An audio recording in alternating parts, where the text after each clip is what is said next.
Americans unaware that they live in a real-life wonderland. LibertyStickers.com has a huge inventory of political bumper stickers and messages that reflect the truth about our government, our politicians, and the future of America. With so many in stock, there's one perfect for you. Visit us today at LibertyStickers.com. Again, that's LibertyStickers.com.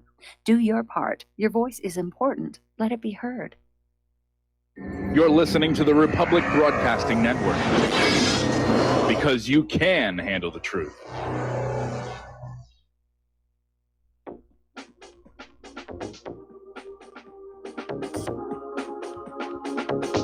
What Really Happened with your host, Mike Rivero. The history the government hopes you never learn. Here is your host, Michael Rivero. And aloha, America. Welcome to our show today. It is Thursday, May 30th, 2019. Sure happy it's Thursday. Sure happy it's Thursday. Sure happy it's Thursday. And we have got a lot of stuff to talk about today. Our phone lines are open. 800-313-9443.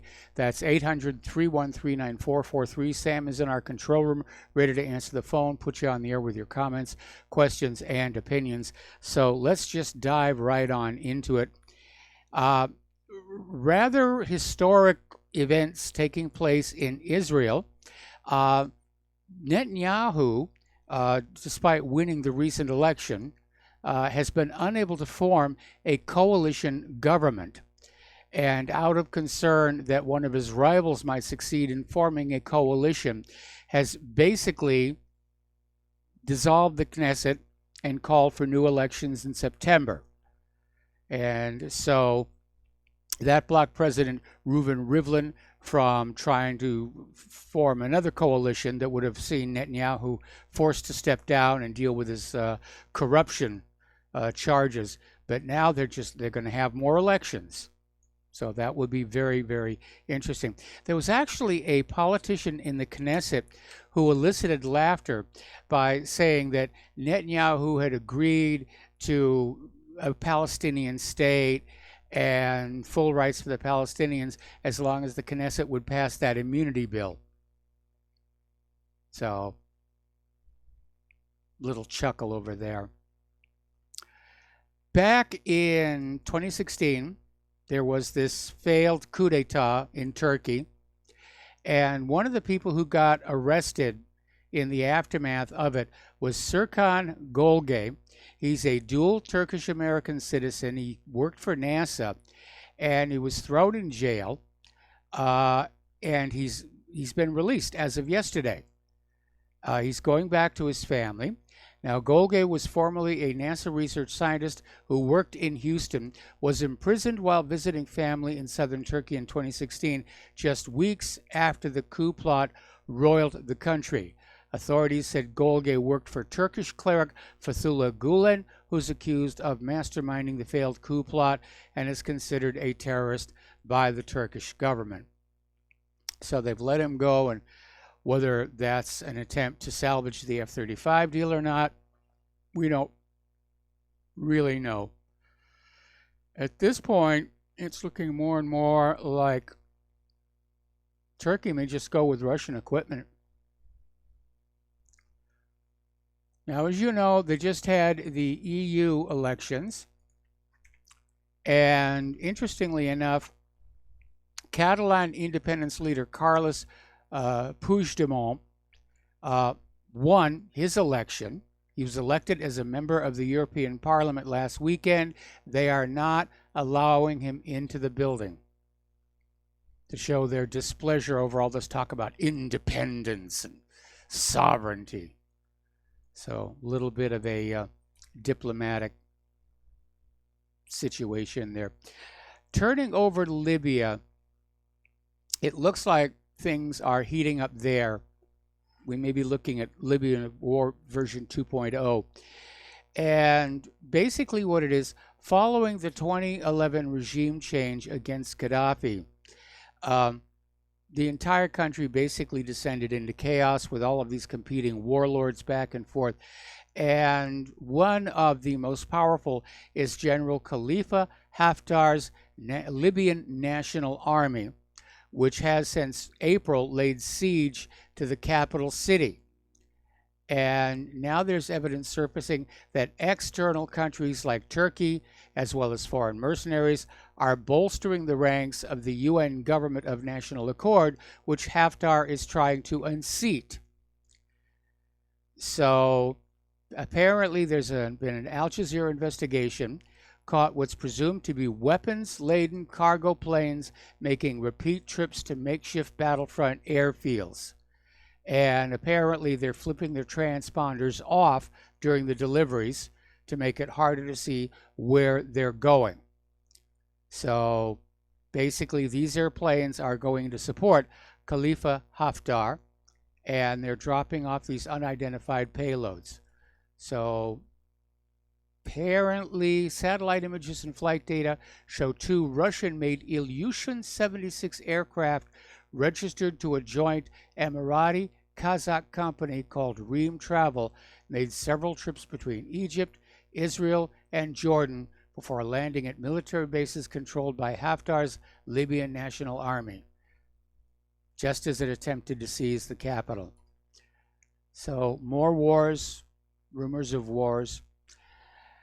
Okay, Governor Ron DeSantis and his cabinet went ahead and had their little cabinet meeting in Israel yesterday, despite complaints that the session violated open government laws because it was held outside the state, where people couldn't come on in and watch. So basically all they did was presented a proclamation of support for Israel and heard from Israel on several issues supposedly important to Florida. Governor Ron DeSantis then signed a bill that prohibits anti-Semitism in Florida's public schools and university, defining anti-Semitism as including drawing comparisons of contemporary Israeli policy to that of the Nazis, blaming Israel for all interreligious or political tensions, or requiring behavior of Israel that is not expected or demanded of any other democratic nation. So he was writing that one very, very carefully. All right, we're going to do a shout out to our on-air affiliates who are just now rejoining our network. The United States has organized this conference, if you will, in Bahrain next month. That is part of the United States Middle East Peace Plan, and where the first part of the deal of the century is to be presented, the carrot. And China and Russia have decided they're going to boycott the summit in Bahrain. They're saying that boycotting the Bahrain conference comes within the framework of a bilateral Russian-Chinese agreement not to participate in it. So it's off to a rough start. Jordan's King Abdullah has told Jared Kushner that a lasting Middle East peace can come only with the creation of a Palestinian state on land captured by Israel in a 1967 war, and with East Jerusalem as its capital. So we're already seeing the pushback on Jared Kushner's deal of the century. Okay.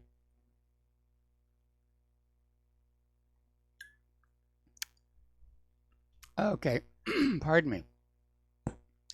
German diplomats recently visited the Gaza Strip and an Arab capital where Hamas leaders were present in an effort to broker a prisoner exchange deal between Israel and the Palestinian faction. And Hamas insisted that all Palestinian prisoners previously released under the Charlotte prisoners deal, but who were later rearrested by Israel, be released before any new talks could begin. There was a big stink about that. There'd been a prior prisoner exchange, and Hamas had released their prisoners. Israel released their prisoners, then proceeded to simply rearrest them, throw them back in jail. So the same sources said that Marwan Issa, commander of the Izz ad-Din al-Qassam brigades, and Hamas chief in Gaza, Yahya Sinwar, recently visited Cairo and discussed with Egyptian officials the ceasefire between Palestinian factions in the Gaza Strip and Israel, and the possibility of a prisoner exchange deal. Well, it's nice to see that somebody is trying to tamp these things down here. Article out of Council for the National Interest, and it's talking about the fact that the true cost of Israel to America goes far beyond the official numbers. And they talk about how back in 1992, the president of AIPAC bragged about how he got almost $1 billion in other goodies for Israel that people, meaning the Americans, don't even know about. In 2012, Israel's former commander-in-chief said that between 2009 and 2012, American taxpayers had paid for more of his country's defense budget than had the Israeli taxpayers. It's costing us a huge amount of money. Another article, this one's coming out of Middle East Monitor, is pointing out that despite its military superiority, the reality is Saudi Arabia is actually losing the war in Yemen. They're controlling a couple of key places and harbors, but they can't secure the inner territory. And it's saying they're fighting a loose cluster of groups headed by the disciplined and battle-hardened Houthi rebels who are allegedly supported by Iran. Now, major countries like France and Italy help by providing arms, while the U.S. supplies arms, intelligence, and technical assistance, such as in-flight refueling, although that has been suspended recently. But that war has just dragged on and dragged on and dragged on, and you got to hand it to the people of Yemen. They're tough to have held on this long. Iran is still talking tough. They're saying it's pointless to try and have any more talks with the United States because the United States doesn't keep their agreements, which Trump demonstrated when he pulled out of the P5+1 deal here. And so as more and more people start talking about war with Iran, we need to look back at the 1980s and the Iran-Iraq war, because that battle hardened the Iranian forces, and those commanders, those veterans, are still there. They're still in the government. And it's not going to be an easy war. It's not going to be like Iraq was.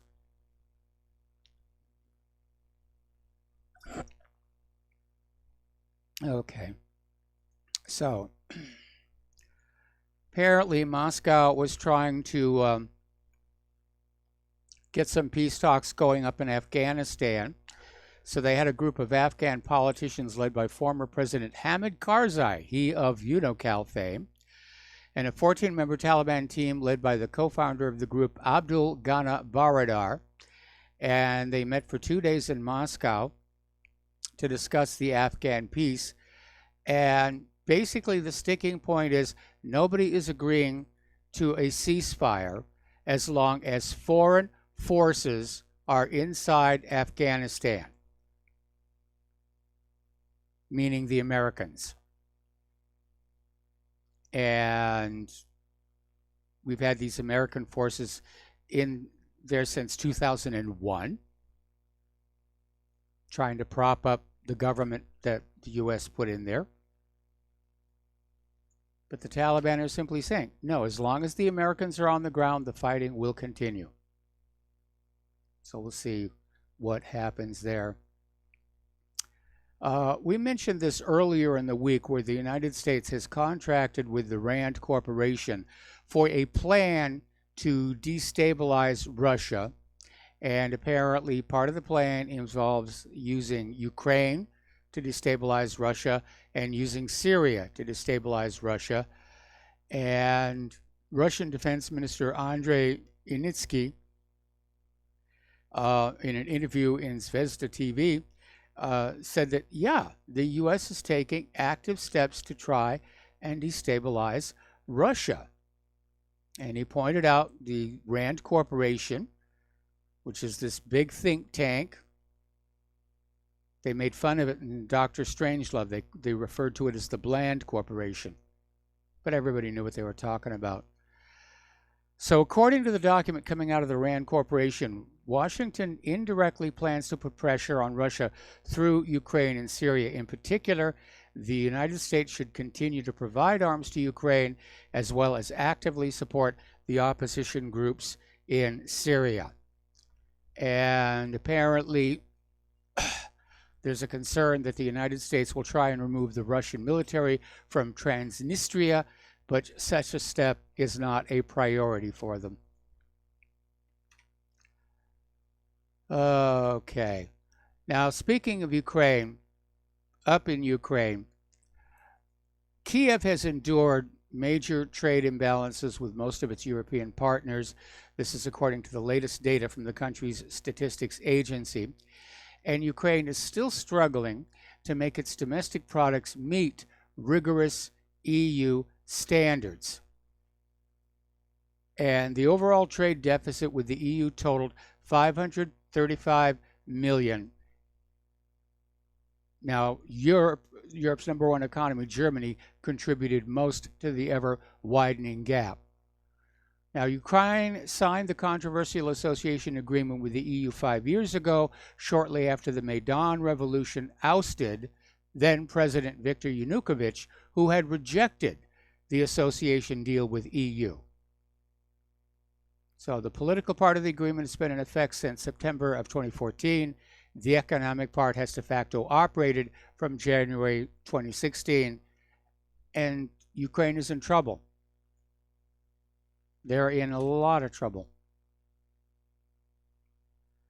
Turning down to Venezuela, the State Department, in an interview with Breitbart News, said that the Trump administration believes any talks between Venezuelan, they always call him a dictator, Nicolas Maduro, and President, even though he's not elected, Juan Guaido, must include Maduro's departure as a precondition for elections. So we're back to that whole thing. Give us everything we want, and then maybe we'll do something nice for you. Now, Guaido admitted he has agreed to send envoys to Norway to meet with Maduro cronies for mediation that he insisted was neither talks nor negotiation. Sounds like it to me. Now, Norway continues to recognize Maduro as the president of Venezuela, despite the expiration of his last term in January, raising concerns about that government's partiality in the matter. Well, wait a minute. Maduro has another term in office. He won the elections last year. What we have here is the United States saying, we don't recognize your term in office. So, Guaido admitted this week, okay, we already talked about that. Many of the Venezuelan opposition leaders reacted to the news with outrage, noting that Maduro has engaged in 4 other attempts at negotiation with the opposition in the past 5 years and used them to reinforce their control of the military and kill, imprison, and otherwise repress political dissidents. Now, the Trump administration has steadfastly supported Guaido since he was sworn in as president in January, just by imperial edict. It's a puppet ruler here. Apparently, the economic war in Venezuela has gotten really bad. Hyperinflation hit 130,000% last year. And that means that an item that cost 1 bolivar in 2017 now costs 1,300 bolivars. So, tough times down there. As you know, we're getting into the summer months here, and schools and universities and academies are letting out a lot of commencement speeches going on out there. And up at West Point, Mike Pence gave a commencement address that just was nothing but unbridled war talk about how we're going to go here, we're going to go there. And critics of the speech were saying it's almost like you hear from a character in a Hollywood spoof, you know, trying to pretend to be a war-mad dictator. But basically, he's out there setting the tone and saying, yes, you will all see combat. We're going to go to war here. We're going to go to war there. We're going to go to war everywhere. Okay. Turning to our domestic politics, we are still seeing the fallout, if you will, from Mueller's conference yesterday, where he basically came on out and said, well, I'm not going to say that Trump was totally innocent. I just can't say that he's guilty, which is not the way that it works in this country. Anyway, we got to take a break for commercials, and we'll be back after these few words.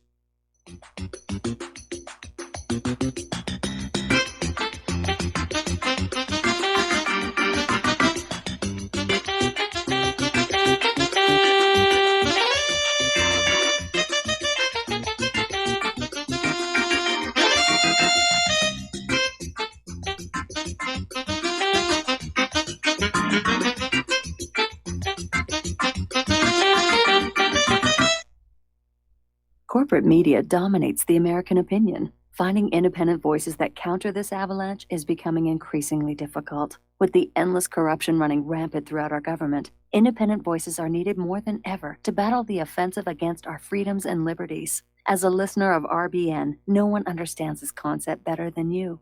Now it's up to you to do your part. The time has come for you to take action and begin broadcasting the truth to hundreds or thousands of people every month. Sound impossible? Quite the contrary. With pointed slogans from LibertyStickers.com, you can reach countless sleeping Americans unaware that they live in a real-life wonderland. LibertyStickers.com has a huge inventory of political bumper stickers and messages that reflect the truth about our government, our politicians, and the future of America. With so many in stock, there's one perfect for you. Visit us today at LibertyStickers.com. Again, that's LibertyStickers.com.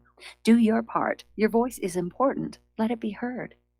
Folks, we're living in a world the likes of which we've never perceived any clearer than we do now. The plan for global governance has been in the works for generations and would have likely been achieved by now, but for the fact that the globalists left open their Achilles heel. With all their tools, Federal Reserve System, fiat currency, no child left behind, and then Common Core education introduced to our schools to dumb us down, vaccines, pharmaceuticals to lobotomize us, GMO foods, insertion of compromised or bought and paid for politicians, judges, mainstream media propaganda, all pieced together like a puzzle designed to ultimately bring the world under submission. But with all their strategy, they forgot one thing: knowledge. And knowledge is power. With knowledge, their bombardment is nullified. Folks, with that, as brilliant and knowledgeable as you've become, among the wisest audience of any radio audience in the world, and you are, I want you to take a moment to reflect and ask yourself, how much of that knowledge did I obtain from Republic Broadcasting Network? How high has my consciousness been raised since I've been a listener? How fast am I now able to discriminate truth from fake news by being a Republic Broadcasting listener?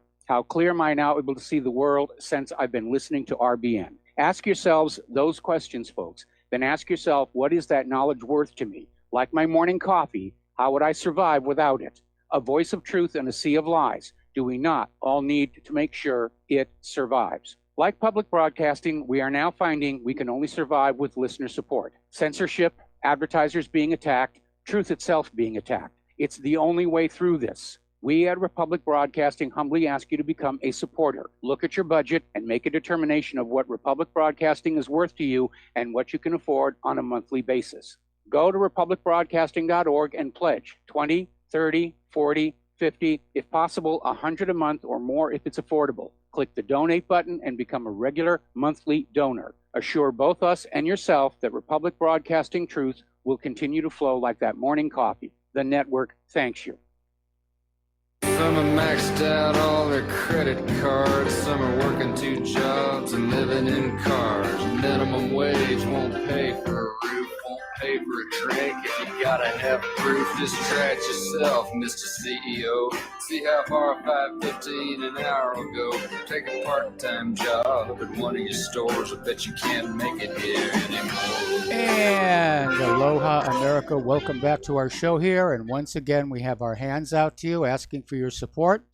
The postal address where you can send a check, money order, or if you prefer anonymity cash, is Republic Broadcasting Network, 2251 Double Creek Drive, number 302, Round Rock, Texas, 78664. The phone number where you can make a credit or debit card donation or pledge to be a recurring subscriber is 800-724-2719, extension 1 during business hours, extension 3 at all other times. The network thanks you. Okay, so we're talking about the fallout from Robert Mueller's news conference. And basically, Mueller didn't say anything concrete, but what he has done is he's launched another 2 years of Democratic attacks on Donald Trump. And they're going to be out there saying, well, you know, just because Robert Mueller didn't find anything, he's saying there may still be something there. Okay, so he's basically just giving them fodder to crank up the attacks and say, yes, we're going to do this for the next 2 years right into the 2020 elections. And in some cases, it's actually putting pressure on House Democrats to sort of, you know, walk the talk. They've been talking about impeachment all this time. And Nancy Pelosi is saying this would be a trap going into 2020 because the House can impeach Donald Trump. The Senate will not remove him. So, I mean, the reality is the Mueller investigation basically showed us that in 2016, Hillary Clinton was just a terrible candidate. And despite all the massive fraud and the illegal immigrants voting and the cheating in the primaries, she still couldn't win it. So going into 2020, several of the Democratic presidential candidates are already on social media calling on Congress to begin impeachment proceedings against Donald Trump. Here's the problem. They don't really have a high crime and misdemeanor. They got a suspicion. They clearly don't like him, but you're not supposed to be able to impeach somebody just because you don't like him. There has to be an impeachable offense, a high crime or misdemeanor. Senator Elizabeth Warren declared that Mueller's statement makes clear that his report is an impeachment referral for Congress to act on. No, I don't think so. There's nothing in there. Beto O'Rourke is saying Democrats must act now and impeach or lose our democracy forever. Actually, I think all this talk about impeachment is an attack on our democracy. And, of course, now people are starting to say, oh, was Mueller bought off? Did Trump get to him? Did Putin get to him? Does Putin have a videotape of Mueller in a Moscow hotel with 2 prostitutes? So they're just not letting up on this. Now, as it turns out, Mueller had a conflict of interest going into this special counsel's job because apparently he wanted to be head of the FBI, and he came to the Oval Office along with the other candidates seeking to be named director of the FBI, and Trump turned him down. And the very next day, he was named the special counsel. Yeah, that's a conflict of interest. He can't be objective. And that means that the fact that he failed to find anything, it's all that much stronger of a conclusion. He wanted to find something, and he couldn't. Anyway. Over at Judicial Watch, Tom Fitton is saying that Robert Mueller is the one who needs to be investigated. And I would agree with that one as well. So the ball is in William Barr's court now. Trump has given him authority to declassify anything that Barr thinks the American people have a right to see. And hopefully that's going to start happening in the next couple of weeks. That is, if Barr's a straight shooter. And already we're seeing pushback from the involved players saying, oh, this will do grave damage to national security.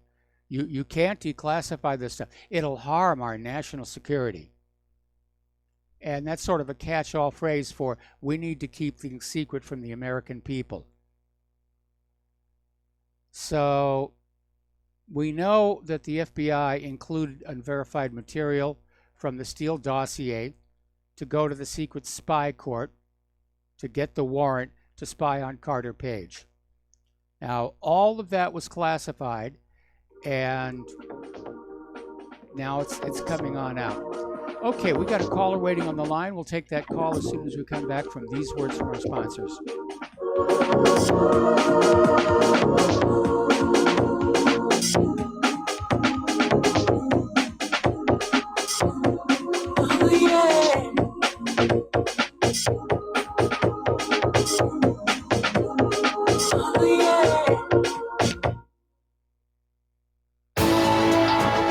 You are tuned in to the Republic Broadcasting Network.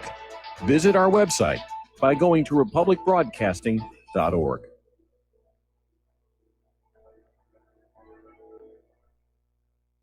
Homeowners, are you in foreclosure, expecting to be served with a foreclosure lawsuit, or suspect your lender has coerced you into an illegal mortgage transaction?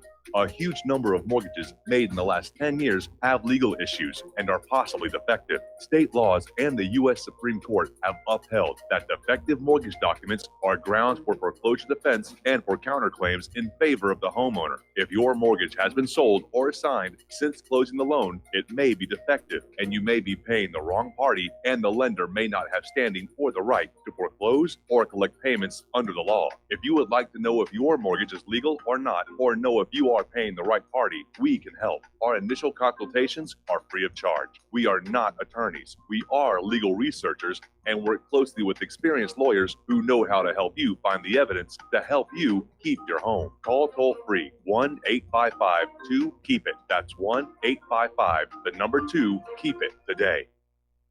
Tired of being lied to by mass media? It's growing more and more apparent today that news is received less and less through standard media outlets. Even with a growing audience every day, RBN is beginning to direct more efforts into social media. Social media and the use of the internet is fast becoming the primary source of people for news, regardless of demographic. RBN has set out to provide some of the best news on the internet through republicbroadcasting.org, and also has begun to use the tools to our advantage by way of social media. Republic Broadcasting is now operating a Facebook page to function as yet another avenue to have our collective voice reach new audiences across not only America, but across the globe as well. The Facebook page features not only news, but also an RBN player to listen to our broadcasts.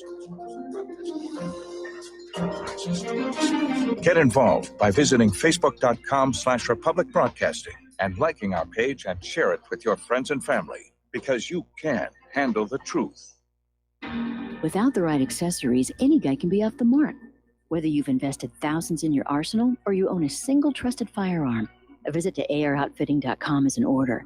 It's one of the finest online selections of tactical optics and AR parts and add-ons, like EOTech, quick target acquisition with no peripheral loss. Browse the full range of Nikon scopes and binoculars. AROutfitting.com can illuminate your world with Streamlight gun-mounted lights from keychain to large handhelds, up to 1,100 lumens. Find some stability with Battenfield tactical bipods. AirOutfitting.com has CMMG gun parts, barrels, assemblies, handguards, part kits, and more. Plus mag-full clips and magazines. I know I've got you excited, so take a breath. Head to AirOutfitting.com. The site's super easy to navigate and features a ton of technical info, including links to manuals. We also welcome vendor and manufacturer inquiries. Remember, if you don't see it, we can get it at AirOutfitting.com. We will not go down in the night without a fight. You can burn up our mosques and our homes and our schools, but our spirit will never die. We will not go down in Gaza tonight. And aloha, America. Welcome back to the show. And apparently William Barr is already striking back at Mueller, saying that Mueller could have reached a decision if he'd wanted to. So he's basically implying dereliction of duty on the part of Mueller for not saying that we didn't find any wrongdoing, which is what his report said. And again, we now know Mueller had a conflict of interest. Trump turned him down to be head of the FBI. All right, we're going to go to the phones now. Joe in Tennessee, aloha. Welcome to the show. What's on your mind? Yeah, a lot of these rhinos and all the media establishment types and talking heads, all they're talking about how great this Mueller guy is, and the guy doesn't even know what his job is. He doesn't even know the basic basic tenets of our legal system, that you're innocent until proven guilty. I mean, it's just amazing to me. And, that the media can continue with this charade and not call attention to this. I mean, the only one I've heard so far is Alan Dershowitz. I mean, even Judge Napolitano doesn't let Mueller get away with this. I think one of the more interesting things, though, that happened a month or so ago when Barr appointed an attorney to look into the Russiagate, he chose a guy named Durham. Yes. And this guy he had investigated the whole Whitey Bulger. You had a call yesterday talk about Whitey Bulger and how Mueller and Comey were all involved in that. Yes. And the guy that investigated that and exposed the CIA connections and the FBI is a guy named Durham. I think it's John Durham. Yeah. And I think that he wasn't allowed to go to a certain level. I'm sure they told him to call off the dogs when he got to a certain level in the FBI and CIA. I think that's why, because when I saw Mueller on TV yesterday, he looked scared, You ever see that movie, The Fifth Element? Oh, yeah. You know the part where the guy that plays the big industrialist and Zorg's coming to get him, and he's like, he's got blood. He's so stressed out. He's got blood coming from his forehead. Yes. It seems like there's like a Zorg. There's some kind of an organization in this country, the deep state Zorg. And I was just waiting for blood to start pouring down Mueller's forehead because he's failing, And that's what I got from that. I know that's kind of a weird analogy, but that's what I'm starting to see in a lot of these deep state guys. And in a way, it's a little bit frightening because what are they going to do? I mean, these are like demonic entity people that are capable of doing anything. And at the same time, I think like Trump, being the showman that he is, he's setting a trap for these people. I mean, let's face it, Michael, don't you think that Trump has their server or what was on it? I mean, don't you think at his level they know about Seth Rich, the real fact? I'm sure that they do. I'm sure that they do.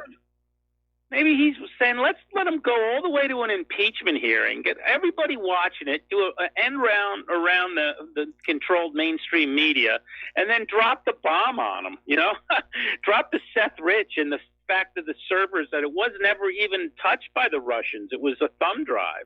I mean, they have evidence of that. I mean, I'm just a fringe kind of guy that's out here getting stuff on the computer and listening to different alternate radio shows, and I know about it. So the President of the United States, with military intelligence and, whether it's the Army, the Navy, the Air Force, he's got all kinds of, information coming in. They've got to know about this kind of stuff. And I think Trump's just letting them. That's probably why Nancy wants no part of it. She knows that this is the way Trump operates. He lets people walk out on a limb, and then he saws it off. He's been doing this, with the Kavanaugh. I mean, he's just been kicking their ass since he's been president. And I don't know. I mean, I think that he's got the look, the confidence of somebody that's got all the cards, and he's saying, all right, just keep raising and putting more money in that pot. Now, my fear is I'm not scared of the impeachment. I think Trump's got the winning hand. The problem is, are they going to do a false flag? That is their only card that they can play right now. And that is really, everybody's got to be on the lookout for that. Anybody that's, in any kind of intelligence community, really start looking for any kind of chatter. And, it could be anywhere, but hopefully all these people are being monitored and they're going to get even in more trouble than they already are in. But, well, unfortunately, the reality is above a certain level in our society, and you already mentioned this earlier, where Durham, when he got up to a certain level in the hierarchy, he was told to stop investigating. That clearly is an aspect of our government. People above a certain level are never investigated for their crimes. We've certainly seen that to be true of the Clintons. There is so much evidence of wrongdoing regarding that email server. There's so much evidence of wrongdoing regarding the Clinton Foundation, the Uranium One deal, and yet nothing gets done. We know that the Clinton Foundation doesn't qualify to be a 501c3 tax-exempt charitable foundation. They don't give enough to charity, and yet they're being left alone. Well, I think that's my point, though, about the Durham thing is that they kind of violated the rules, the deep state, and that's why I think that the gloves are off now. They're saying, well, you're going after trying to frame a president, tried to commit a basic political coup against the president of the United States.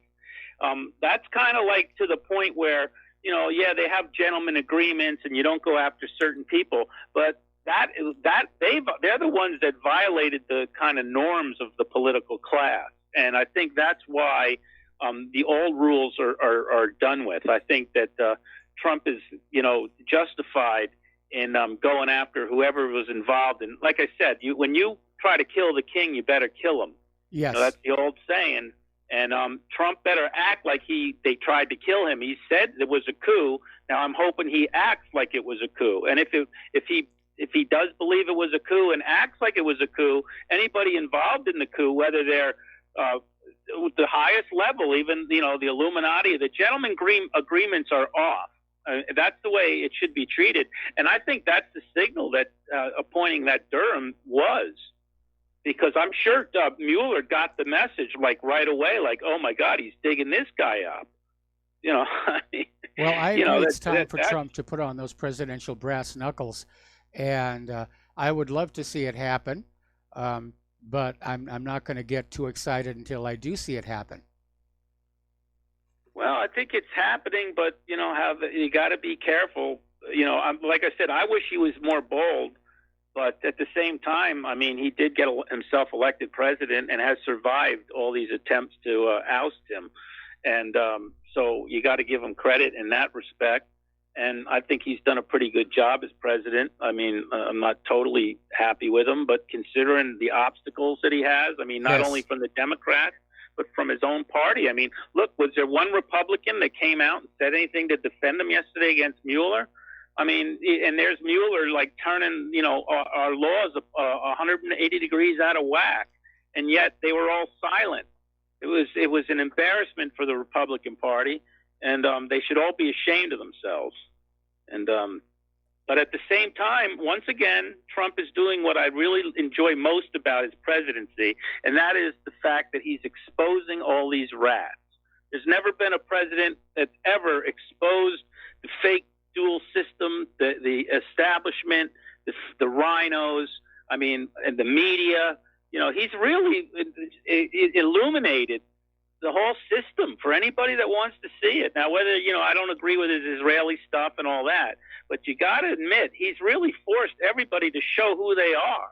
I've never seen anything like it. I really have. Trump gets some of the credit for that, but I think a lot of the credit for revealing this deep state machination has to come back here on the independent media, because we've been working at exposing it before Trump even announced he was running for office. Yeah, when I used to give out the 9/11 DVDs on the street corner, I used to think, like, maybe one day we'll give the right person will get this in their hands, somebody that'll take it the next step. And we can start getting, exposing these rat finks, And, I just have, I don't know if Trump will go to the 9/11 stuff. I'm sure he knows about 9/11. And I think that after martial law, maybe he could go after the 9/11 truth.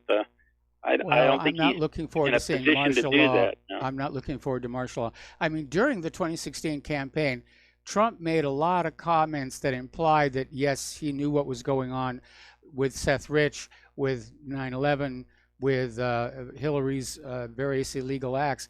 But ever since he's gone into that Oval Office, he has sort of been absorbed by the Borg, if you will. He's been assimilated. And for the most part, even if you're following his tweets, he's going along with the official line on pretty much everything. And it kind of makes me wonder why there is so much rancor directed at him, because he's basically giving the deep state pretty much everything that they want, especially with regards to Israel and the military-industrial complex. Well, I think that the battle is first nationalism, and then after nationalism, you can do more of the change and to root out the deep state. I mean, the guy's had a hard time. I mean, he's being attacked. It's amazing by how many different institutions are attacking him. It's just constant. Yes. And my reason for saying he should declare martial law is that you're not going to be able to defeat the people that did 9/11 and their proteges, or the central banks without martial law. You're just not going to be able to root that whole system out unless you do have some form of martial law. I don't believe it can happen just through regular politics. It's just this. It's kind of like the Kennedy assassination. They'll never admit to the truth of that. So the only way I ever think it's going to happen is through some form. It's like those Ron Paul people. I was a big Ron Paul supporter, and it's always, let's audit the Federal Reserve. And Yes. oh, so you think they're going to stand still for an audit? These are people that assassinate presidents. The way you audit the Federal Reserve is you come in with stealth helicopters and you arrest them in the middle of the night. That's how you audit the Federal Reserve. So they understand the dangers of the central banks, yet they think that you can deal with them in a polite, normal, rational way. No, you can't. You can't deal with the Federal Reserve. You're not going to be able to audit the Federal Reserve. You're going to have to arrest the Federal Reserve. Sort of the Templar approach. Well, Gene, come on. Look at how dangerous these people are. They overthrow presidents. They assassinate. They cause coups. They start wars. And then Yeah.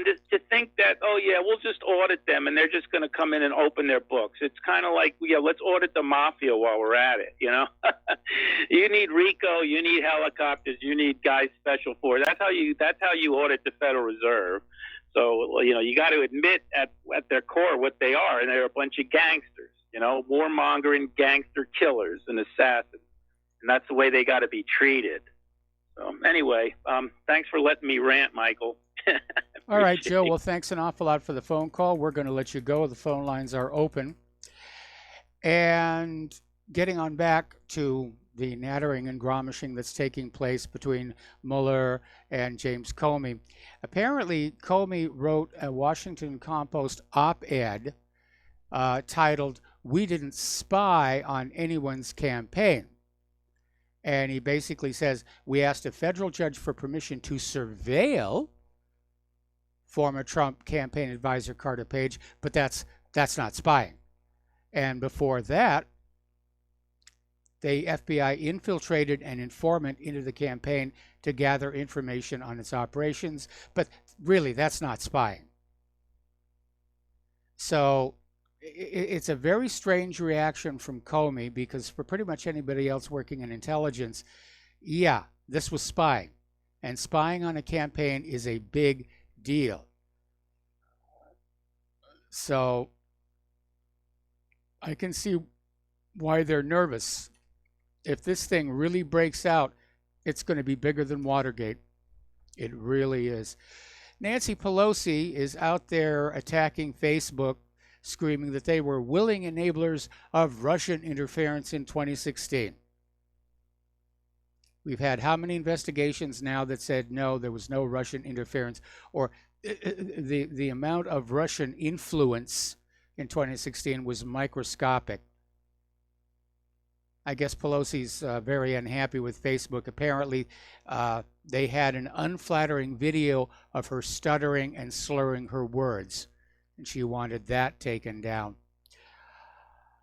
Back over at Judicial Watch, Tom Fitton says they've uncovered a lot of information because of the Freedom of Information Act, and apparently they're seeking the FBI charts containing information on potential statutory violations committed by Hillary Clinton in the former Secretary of State's use of a non-secure, non-government email server to conduct government business. And apparently Fitton is saying it is obvious that the FBI knew of Hillary's abuses and they knew what was going on.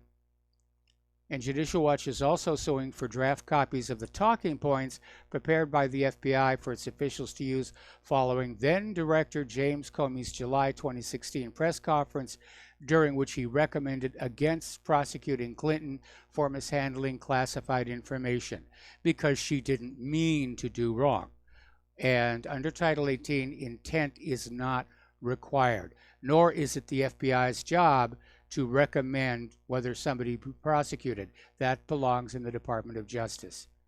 So it was just a huge, huge mess. All righty. Okay, we already talked about Mueller wanted to be head of the FBI. Okay, there's an interesting little story floating around, and it started with a reporter at the Wall Street Journal who reported that a U.S. warship, the USS John McCain, literally was hidden from view while Trump was in Japan. And the reporter who wrote this is a known Trump hater, Trump basher. And they were saying that they had put tarps over the name of the ship. Anything that had identifying marks had to be hidden from view. And that this all came down from the White House. Well, the White House and Trump have denied this. And apparently even the Secretary of Defense had no idea about this. And so nobody knows where it came from, but the fingers are pointing every which way. But that didn't stop Meghan McCain from excoriating President Trump, just making their grief that much more unbearable. All right, we got to take another break here for commercials, and we'll be right back.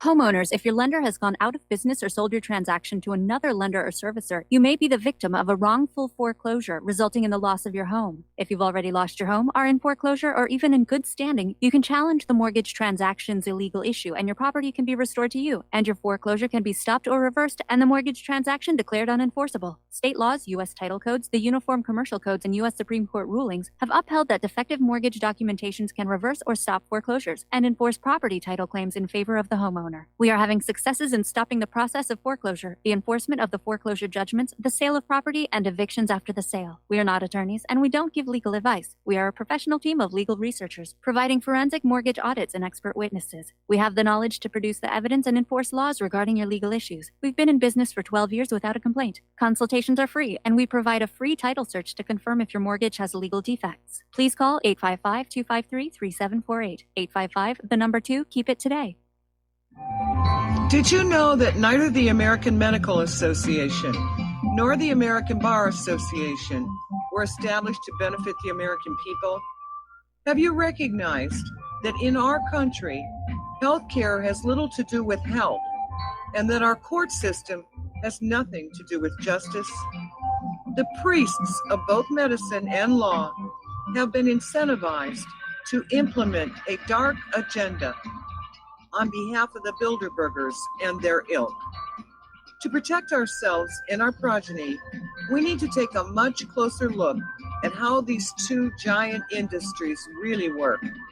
Join me, Al Whitney, on In Defense of Humanity, Saturdays at 7 p.m. Central, as we expose the matrix and learn how not to consent to our own destruction.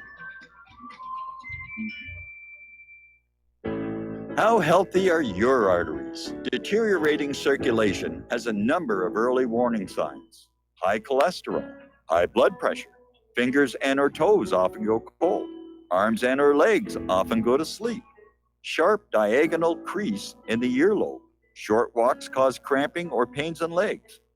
Memory is not as good as it used to be, ankles swell late in the day, chest pain after physical exercise or emotional stress. If you experience even one of these symptoms, your circulatory system is crying out for attention. Extendivite is a natural solution to help improve your overall health. Extendivite is not your average heart tonic.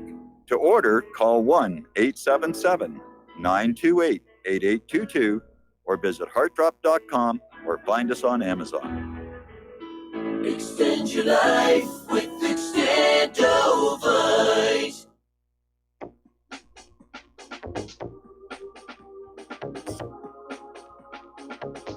What Really Happened with your host, Mike Rivero.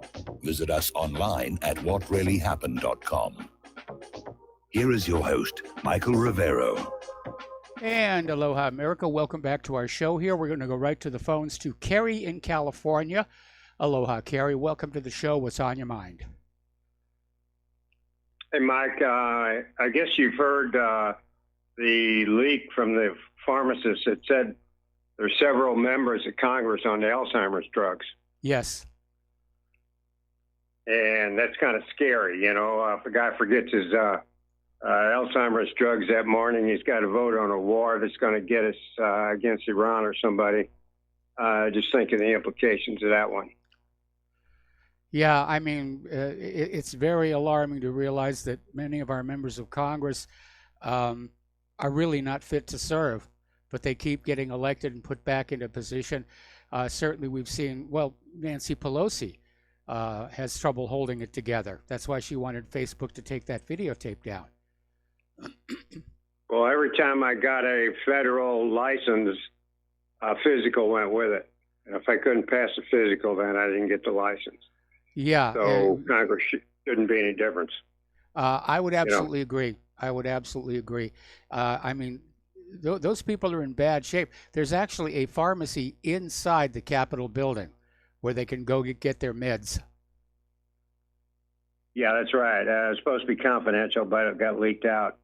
On something else here, Mike, you know, that kind of scares me about Pence giving that speech up at West Point. But he's telling the truth. And he's an ultimate neocon, you know, and I think the consensus is that they have to have these wars to save the dollar as the reserve currency of the world. Because That's exactly they have to take over these countries that aren't using it. But the whole thing's going to be defeated anyway because, like what happened to the dollar after Vietnam, it lost a good percentage of its value.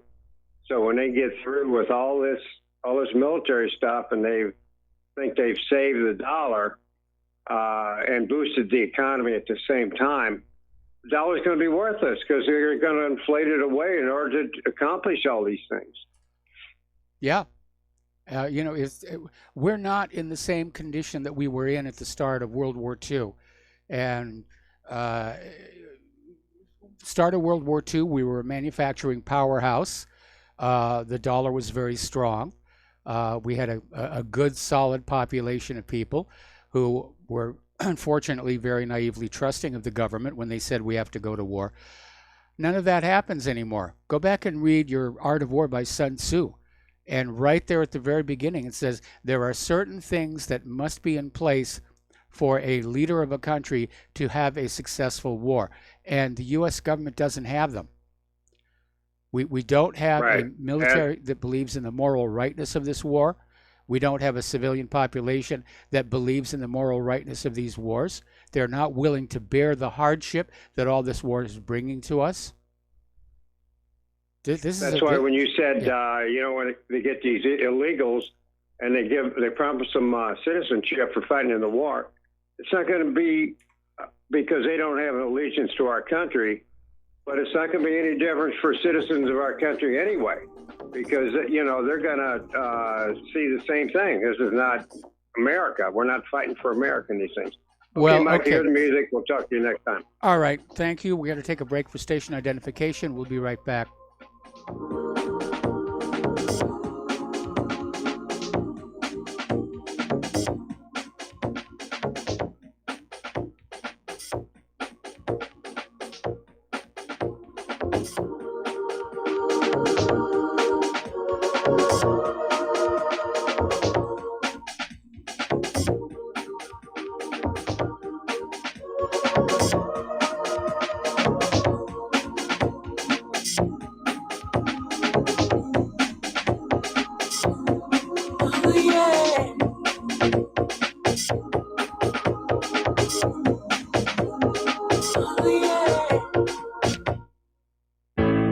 The reviews for Extendivite are amazing. Here are some from Amazon. By Christine, great for heart palpitations. By Ann, before I started using this product, Every afternoon, my ankles and my hands would be swollen. That doesn't happen anymore. So if that part of their advertising is true, I have to assume that the rest of it is also. Not to mention that when I had my yearly blood test, only a few weeks after beginning to use this product, my cholesterol had dropped over 30 points. I'm going to continue to take it. By Croc, I love this product. It really works. By Brad, works great, thank you. Tell us your story. Get your Extendivite today. To order, call 1-877-928-8822. That's 1-877-928-8822 or visit heartdrop.com. Extend your life with Extendovite. You're listening to Republic Broadcasting Network because you can handle the truth.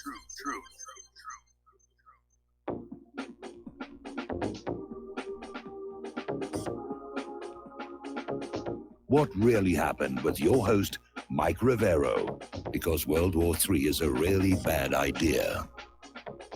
Here is your host, Michael Rivero. And aloha, America. Welcome back to our show, hour number 2. The phone lines are open, 800-313-9443. And getting on back to our news, again, there is just so much rancor and venom out there regarding Donald Trump. Now, Cher, who had said she was going to move to Canada if Trump won, but she's still here, and she came out with this bizarre tweet about wanting President Trump to be sexually assaulted. And later on, when there was criticism, she deleted the tweet, but she's refusing to apologize. We've lost our capacity for civil discussion. If you can't be civil, if you can't be diplomatic, nothing is going to get done.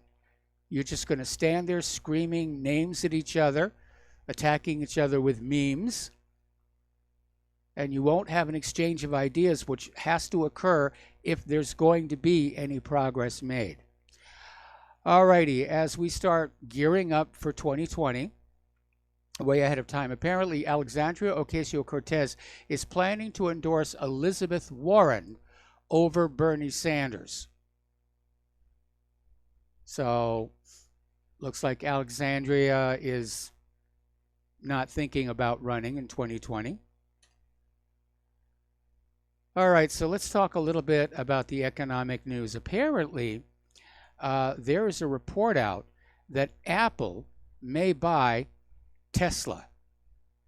And apparently Apple has had their own electric car, the iCar. And so they're deciding, since they can't get the iCar to work, they've been at it for quite a while, and apparently they made an offer to buy Tesla. It hasn't gone through, may not go through,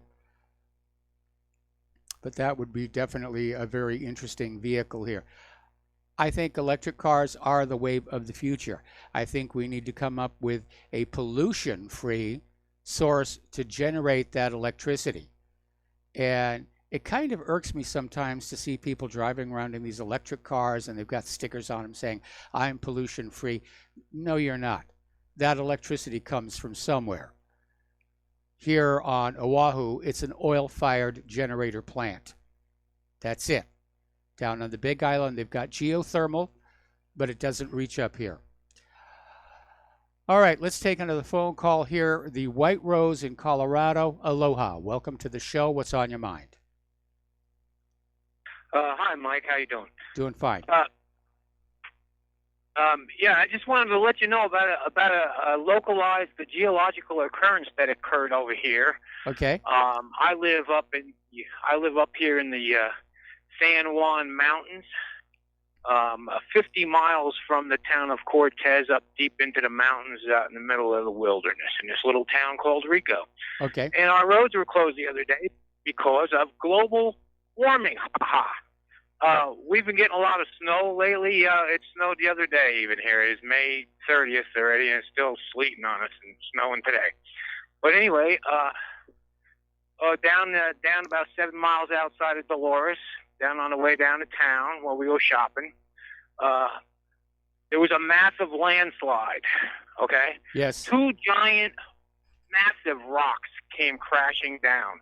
One rock measured 50 feet by 50 feet by over 25 feet. They estimated that it weighs over 8 million pounds. 4,000 tons of rock comes crashing down and smashed the highway, totally tore the highway out, like pretty wide. Yeah. Impassable for 2 days. It was two big rocks. One was the bigger one, 50 by 50 by 25, and there was another smaller one. They managed to blow that up or break that up and get that off the highway. So the highway's open now. But these rocks been sitting up on top of this ridge for who knows how many years.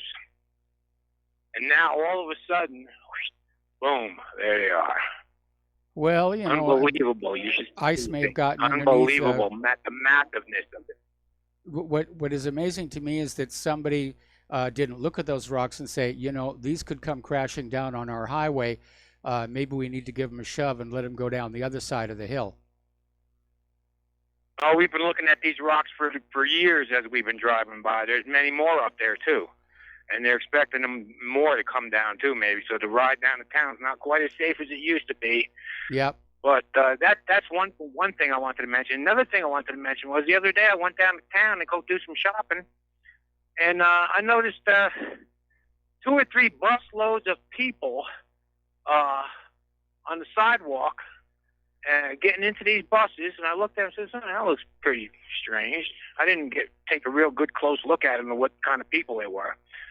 But then an hour later, I saw them in another part of town walking in nice 2x2 file. Must have been a good 100 or more, 150 people. They were giving them the tour of the town of Cortez, Colorado, and it looked to me like they were definitely not Americans. I mean, they were all pretty much brown-skinned people. Uh-huh. And I didn't get close enough to tell if they were Guatemalans or from Central America, or they might have even have been, the ones from Myanmar, the ones who were having all that trouble over there, those refugees. Okay. So well, very well behaved, and they were giving him the tour of the town. The general outlay of the town of Cortez looked like to me. I mean, maybe I'm wrong. Maybe this is all just in my head, but it sure didn't look right.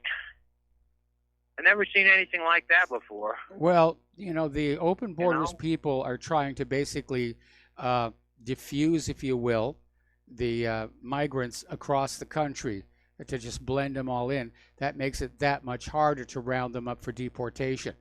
See, if they were all clustered in one area, Southern California, Texas, Arizona, then rounding them up and deporting them is relatively easy. But if there's 20 in Cortez and there's another 20 over in Rico and there's another 20 over there, it becomes a logistical nightmare. And I think it's definitely deliberate. Yep. So, Mike, can I plug my website? Sure. TheWhiteRose.SimpleSite, spelled S-I-T-E, simplesite.com. Please check it out. A lot of good, useful information there, spiritual as well as monetary, as well as having to deal with the courts. So please check it out. 15 pages of information. TheWhiteRose.SimpleSite.com. Thank you, Michael, for taking my call, and have a good day. All right. Thanks an awful lot for the call. We're going to let you go, and we're going to do a shout-out to our on-air affiliates who are just now rejoining our network. And, you got to watch out for those rocks here, and we have that problem here on the island of Oahu. We have this one main highway that runs almost all the way around the island, and it's called Kamehameha Highway. Same thing on all the other islands. And a while back, over by this Waimea Valley, there was a whole section of the cliff came on down and blocked the road, and it caused just all kinds of traffic nightmares until they could get that cleared away. And now there's this big steel fence that they've put up there, because they know that more rocks will be coming on down. Okay, so let's get on back to the economic news here. Article out of Investment Watch blog talking about how the polarization of the world in trade and taxes is destroying Western economies. Taxes are too high. Tariffs are too high. The economies are just basically grinding to a halt. Now, China has stopped buying U.S. soybeans during the trade dispute. That's one way they're expressing their displeasure over the tariffs and the treatment of Huawei.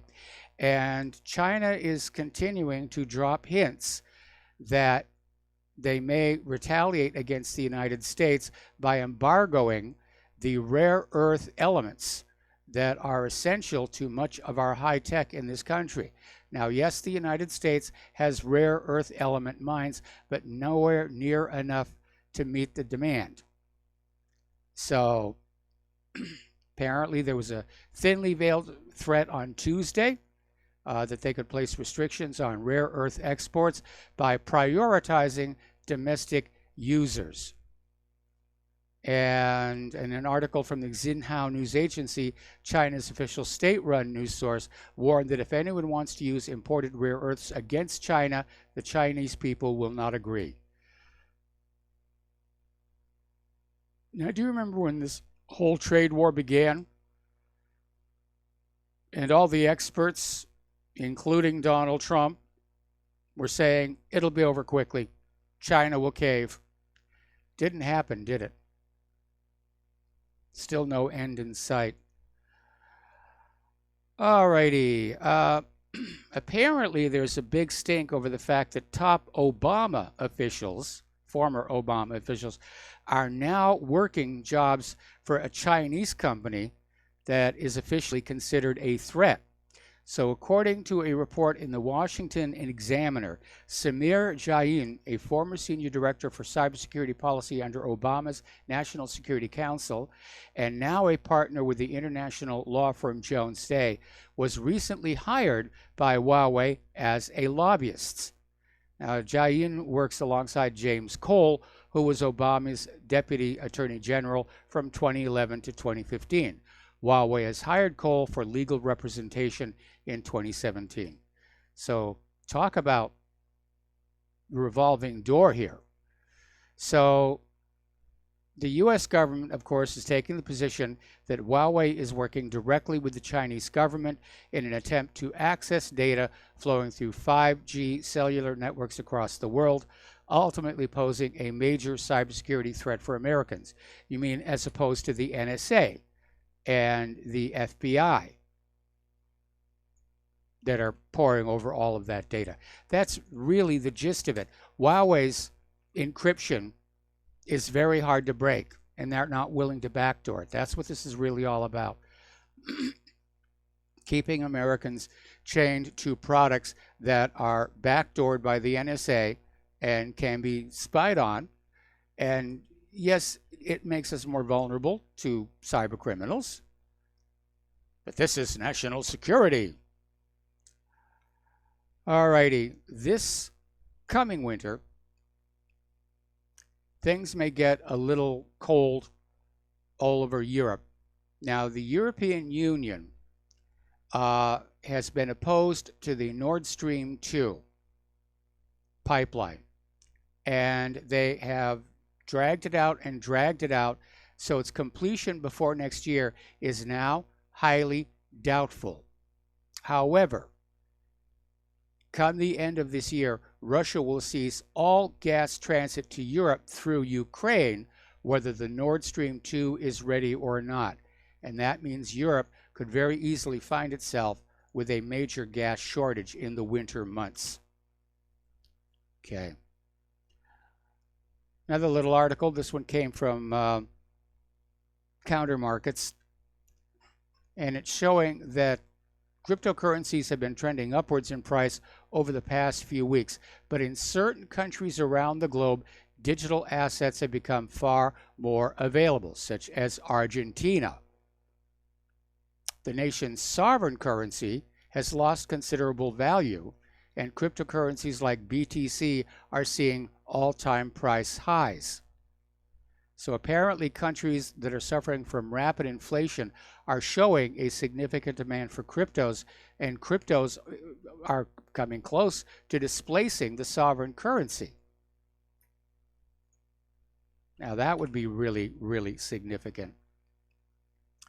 Over in Switzerland, gold investment is still very popular. They have the second highest per capita gold demand in the world.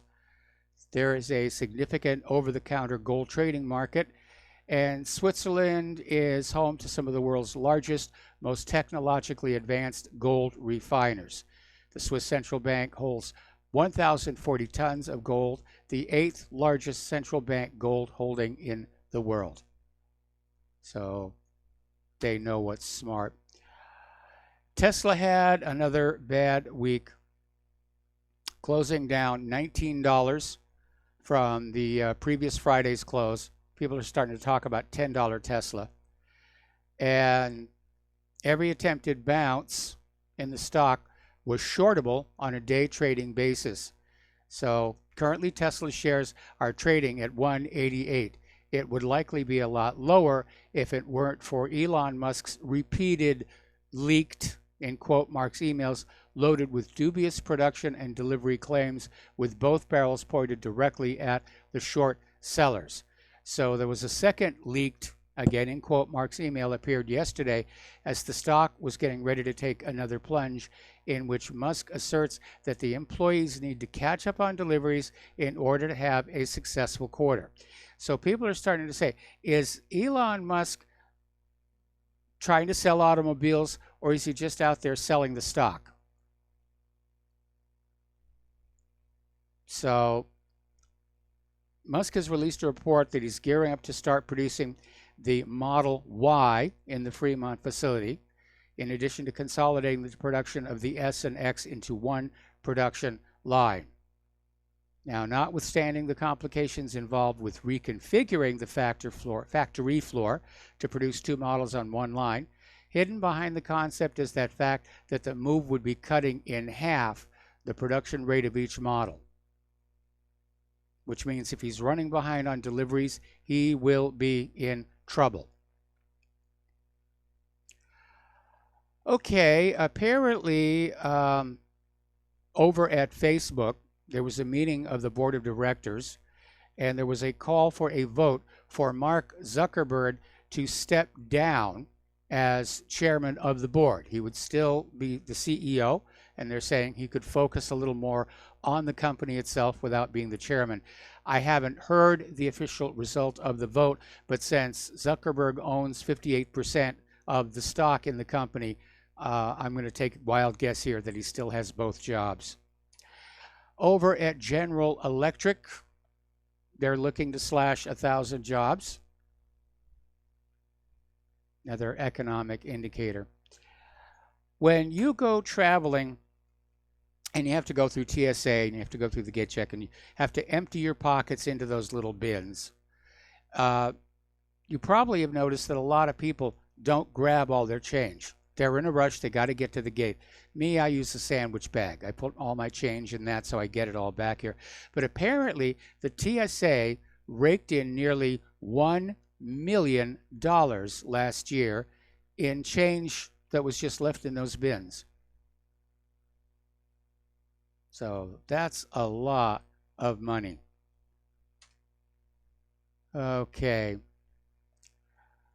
Google Assistant is Google's AI equivalent to Siri or Alexa, and like these other voice-activated assistants, it can make life easier in all sorts of ways, including setting reminders, controlling smart home devices, booking rental cars, so forth and so on. And the service, which Google says is on at least 1 billion devices, is powered by a giant apparatus of underpaid, overworked human subcontractors who manage the entire operation. This is from The Guardian's Julia Wong. And this army of contractors, it's a sweatshop, is what she's saying.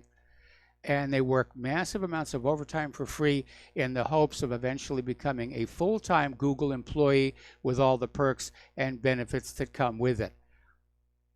I remember that funny movie, The Interns, or The Internship, about these two middle-aged guys who go through the Google intern program. And it's a cute movie, but obviously the Google that is depicted in that movie is not the reality. Alrighty, getting on down to the border. Javier Perea, the Democratic mayor of Sunland Park, has ordered the We Build the Wall project to stop because apparently they didn't get the proper permits, and more importantly, there is a city ordinance prohibiting any fences higher than 6 feet. And they were building an 18-foot tall wall. I don't know what good a 6-foot fence would be to keep the illegals out. We'll be right back.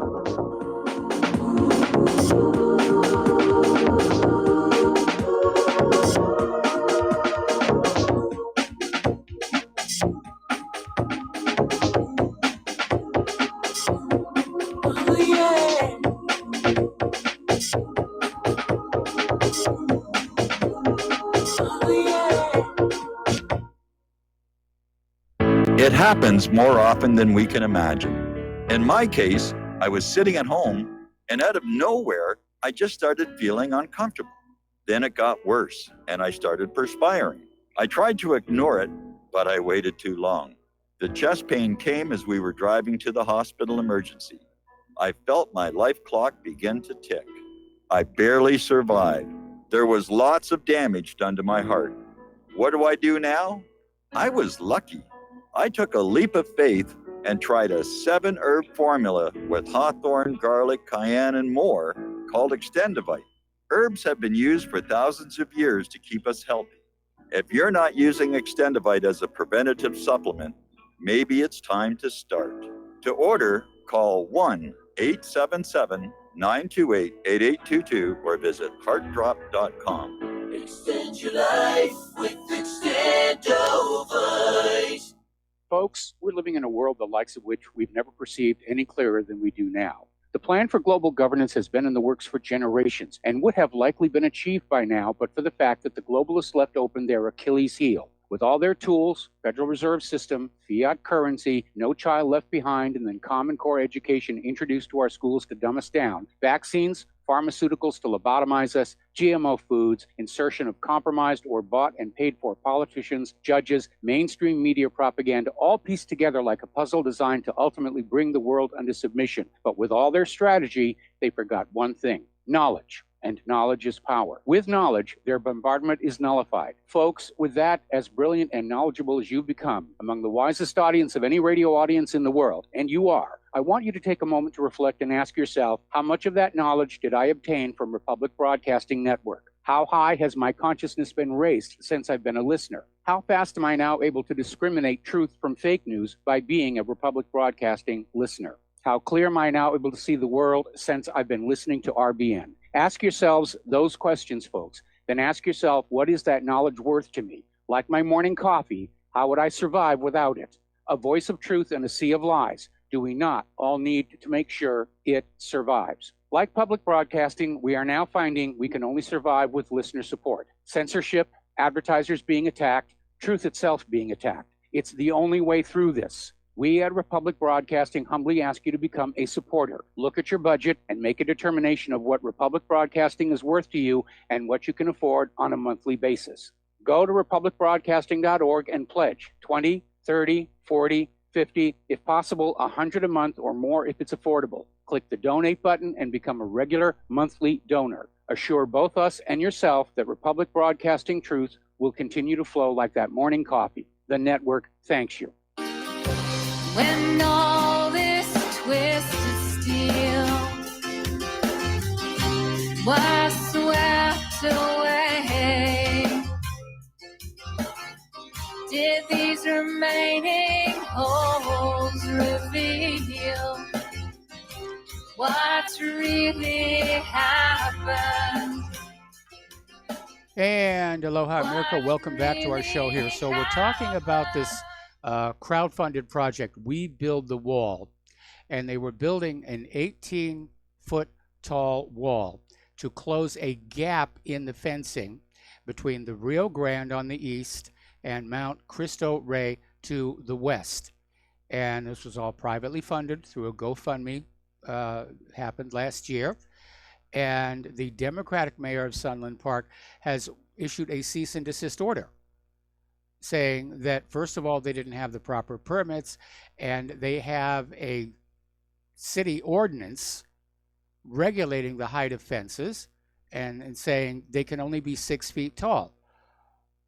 Well, if it's just 6 feet tall, I mean, the illegals are just going to come right on over it. And very clearly, this Democratic mayor is fully on board with the open borders, let's flood the illegal immigrants in. By the way, in response to a comment that was made by an earlier caller, there was briefly an experiment where they recruited some of the illegal immigrants and said, if you will join our military, at the end of your term of service, you will get a green card. And apparently, it didn't go very well, and the program has been discontinued. But again, the illegals are not going to have an emotional connection to this country. They're not going to be terribly efficient fighters. They're just going to, hunker down, do their time, and get out. Over in New Mexico, Democratic Governor Michelle Lujan Grisham, not too long ago, was denying that there was any kind of a national security crisis at the border. And basically, back in February, Lujan Grisham dismissed Trump's repeated claims of a national security crisis at the border. She even went so far as to order the National Guard troops from both her state and others to withdraw from the border region. Well, how times have changed, because apparently things down at the border are now so out of control. She's asking the federal government for help to deal with the flood of illegal immigrants. So, how times have changed. How times have changed. All right, Beto O'Rourke is out there on the campaign trail, and in a policy proposal yesterday said that if he's elected President of the United States of America, he would overhaul the U.S. immigration system. And he was saying it would be the most sweeping rewrite of U.S. immigration law in a generation, and overcome years of inaction to finally advance a new vision of immigration that fully reflects our country's values. Boy, there's the word you got to watch out for when they say reflects our values. So apparently the proposal consists of 3 key pillars, starting with the use of executive authority to reform the asylum system, overturn Trump's travel bans, and reunite separated families. O'Rourke would then use his position as president to urge Congress to enact legislation promoting immigration and naturalization. So Beto wants to keep those walls down, those gates open.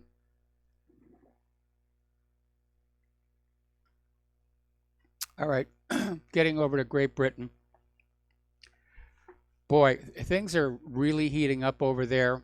Still trying to figure out exactly when Theresa May is going to step down as prime minister.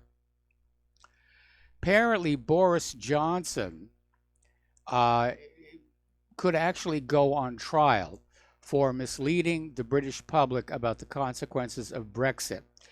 And apparently, a member of the public launched a private prosecution over claims that EU membership was costing Great Britain £350 million a week. And District Judge Margot Coleman threw out arguments by Boris Johnson's lawyers that the case was a vexatious attempt to undermine the result of the 2016 referendum. So, and already the guy who organized this attack against Boris Johnson, he's in trouble because he crowdfunded 370,000 British pounds to prosecute Boris Johnson, and apparently he spent nearly 50,000 of the donations on himself, including self-defense classes, a luxury flat, and branded cupcakes. So entrepreneur Marcus Ball, 29 years old, is the one who's bringing the private prosecution against Boris Johnson. And I have to be very honest, I don't know what being in the EU is costing Great Britain. I imagine it's quite a great deal. Boris Johnson could be absolutely correct. We have to find out about that. Okay, we're coming up here on another commercial break.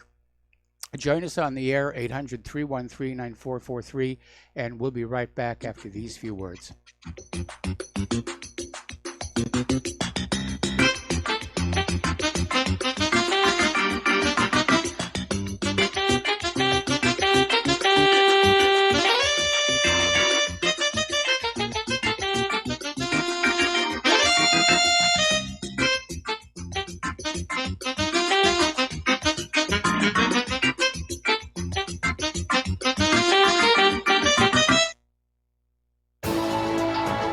You are tuned in to the Republic Broadcasting Network. Visit our website by going to republicbroadcasting.org.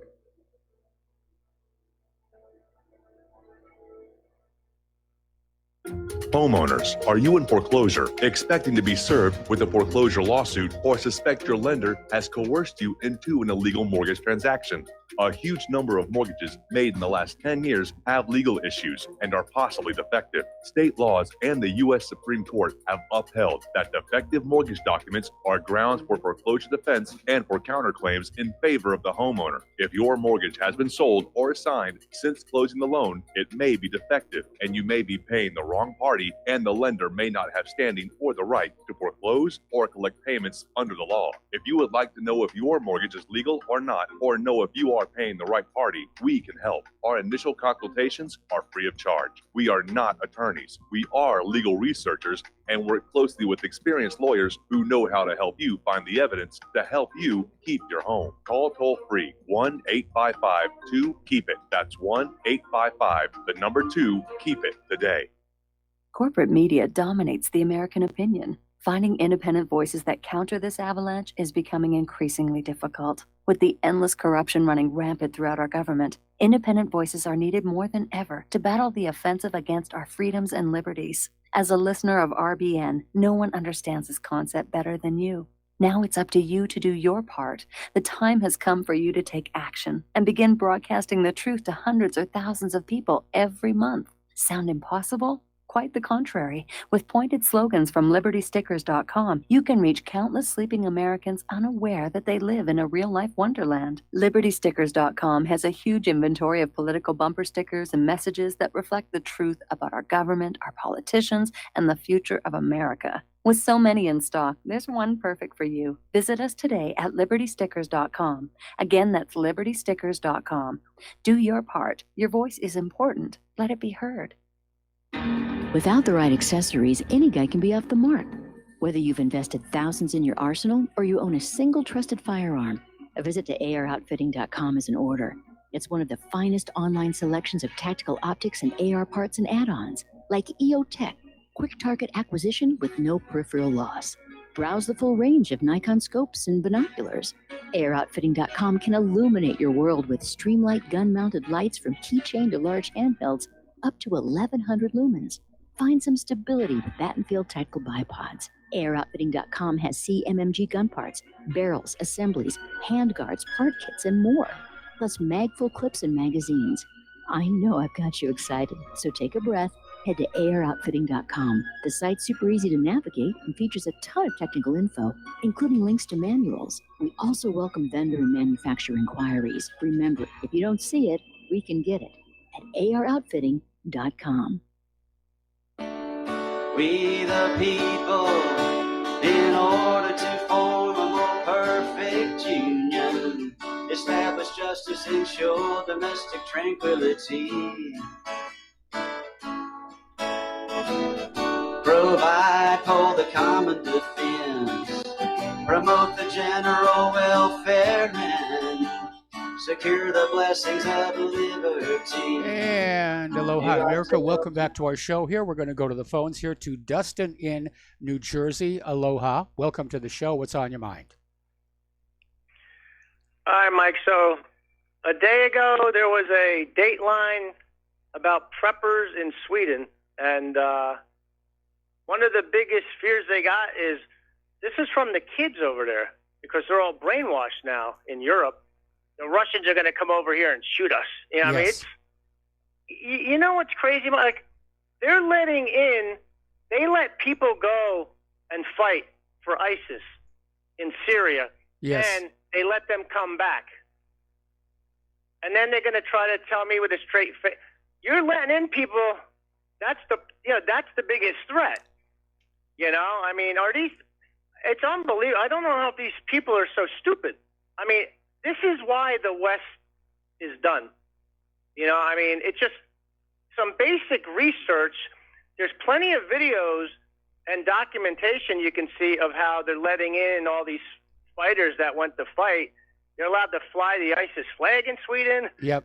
They got those no-go zones in Sweden like they got in France. But the biggest threat is Russia. I mean, the stupidity, Mike, you know, like I had to take myself away for a couple of days because I get so aggravated of the stupidity. I understand. The majority of people just are stupid. I just don't understand how this Russia thing keeps going on and on. Mueller, this or that. My God, Mike, when is it going to end?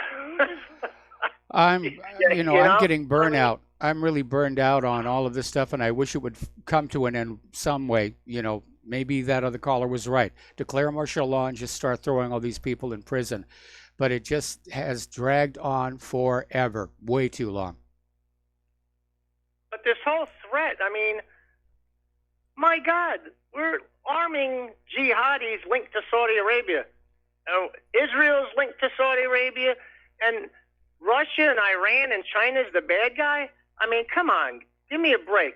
You know, I mean, this is...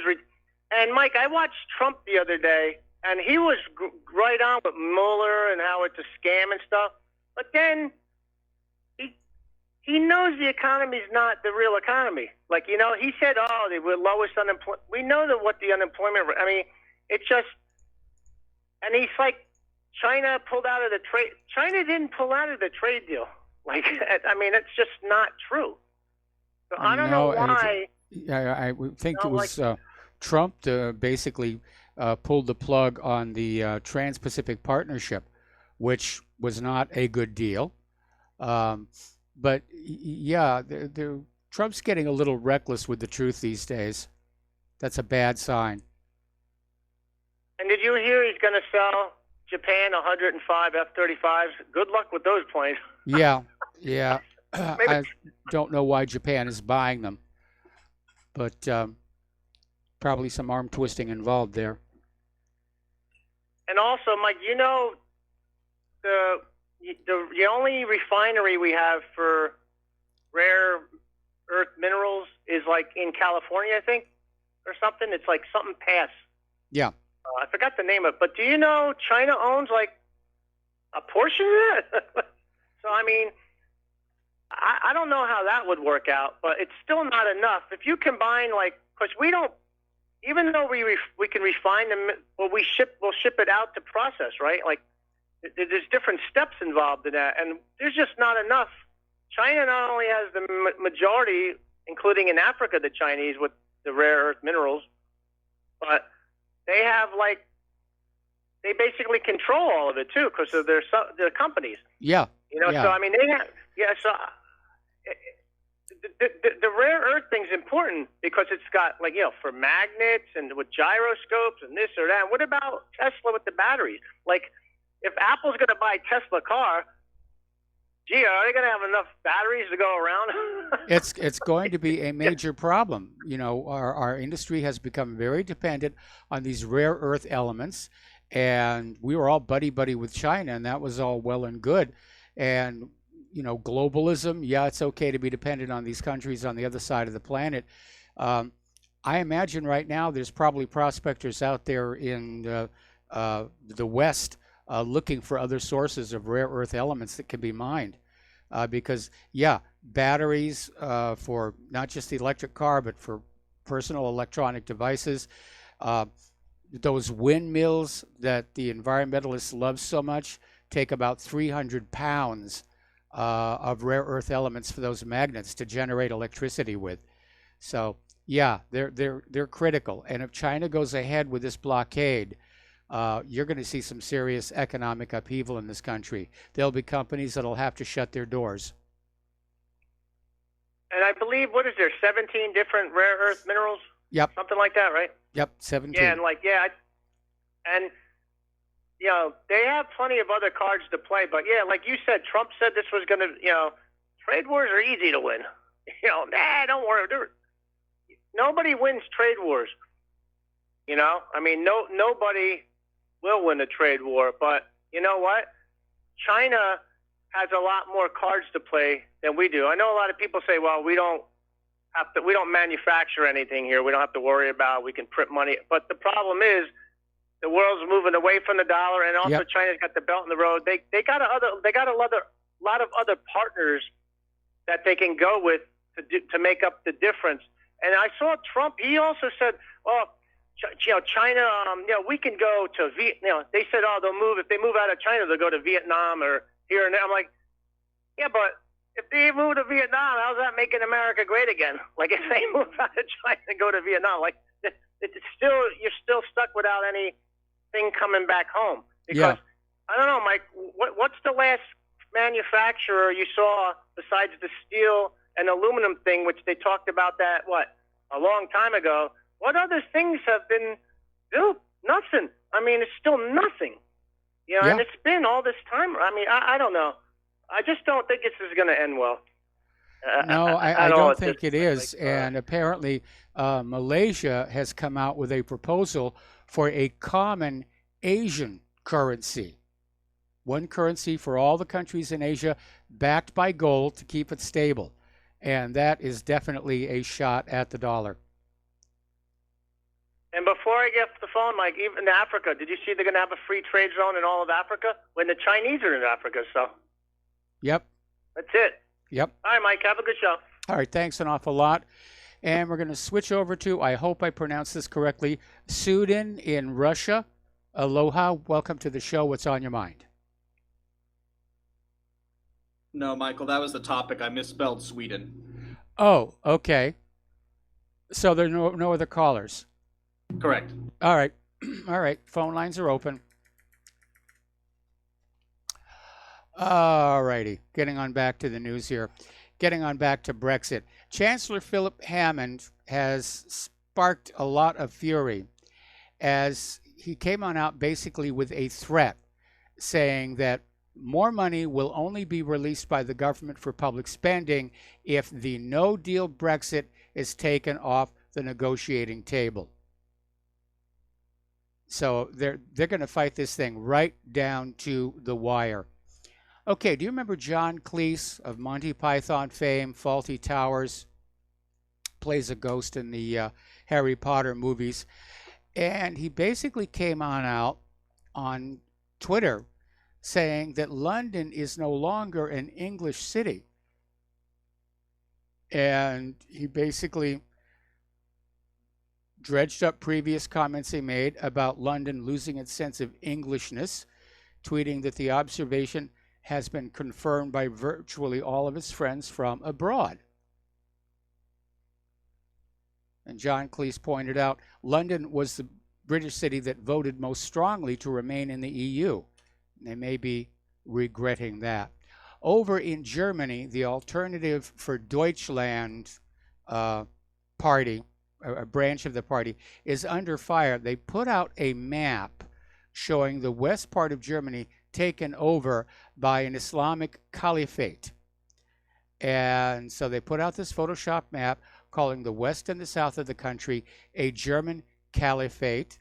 And this was posted by AfD's Berlin-Lichtenberg Facebook page a day after the European Parliament vote ended. Featured the flag of Germany over the country's eastern states where AfD won the most support. The 5 federal states in Berlin were painted blue and titled the Federal Republic of Germany. In contrast, the west and the south of the country were painted green and emblazoned with a black flag featuring the Shahada, or Islamic Declaration of Faith, and had a caption that said, "Pictures speak louder than words." So that apparently stirred up quite a bit of controversy. Now, this is an interesting story. Getting on back to London, as you know, there's a knife crime epidemic, and it's reached the point where hundreds of Somali teenagers are being sent back to East Africa by their parents in order to avoid becoming victims of London's knife crime epidemic. And one mother told the BBC how her son was stabbed 4 times in just 17 days in London. They damaged his bladder, his kidneys, his liver. He's got permanent damage. She said he was safer there in Somaliland than he is here. 100% more safe than in London. Well, that raises an interesting question, because a lot of people were saying, well, they're coming in from these other countries already violent. Maybe, maybe not. There might be something else going on. Maybe they're acting out over the fact that they were promised all kinds of free stuff they never got. But apparently another 21-year-old man called Yusuf told Jamal Hassan he moved to Nairobi because he was seeing people get stabbed in London every other day. So Islington Mayor Rakia Ismail, a Somali immigrant, says that around 40% of the Somali families are sending their children back home. Well, if they're not having a knife crime epidemic in Somaliland, then what's going on? That's an important question. Why is there so much violence in London? Okay, this is an article. This came out over on Prison Planet, and it's talking about where America is headed. In fact, the title of the article is "A Random Encounter in a Diner on Memorial Day Shows Exactly Where America is Headed."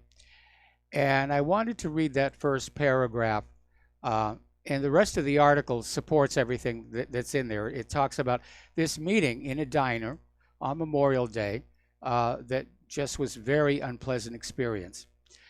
So the young adults of today are going to be the leaders of tomorrow, and generally speaking, the young adults of today are not in good shape. Survey after survey has shown that millennials reject traditional American values more than any other generation that has come before them by a very wide margin. They are selfish, rude, arrogant, boastful, proud, disrespectful, ungrateful, undisciplined, slothful, and completely obsessed with themselves. In fact, one study found they are the most narcissistic generation in American history. They feel entitled to everything, but they don't want to work for it. They want to be treated like kings and queens, but they don't see a problem with treating others like dirt. Of course, there are plenty of young adults that are shining exceptions, but in general, young adults under the age of 30 in America today are a complete mess. We've seen them all, the snowflakes. The ones who were whining and crying and screaming when Donald Trump won the election. This article then goes on to basically describe this millennial couple in the booth next door. Dirty, overweight, ill-behaved. It seems like we are losing our culture already.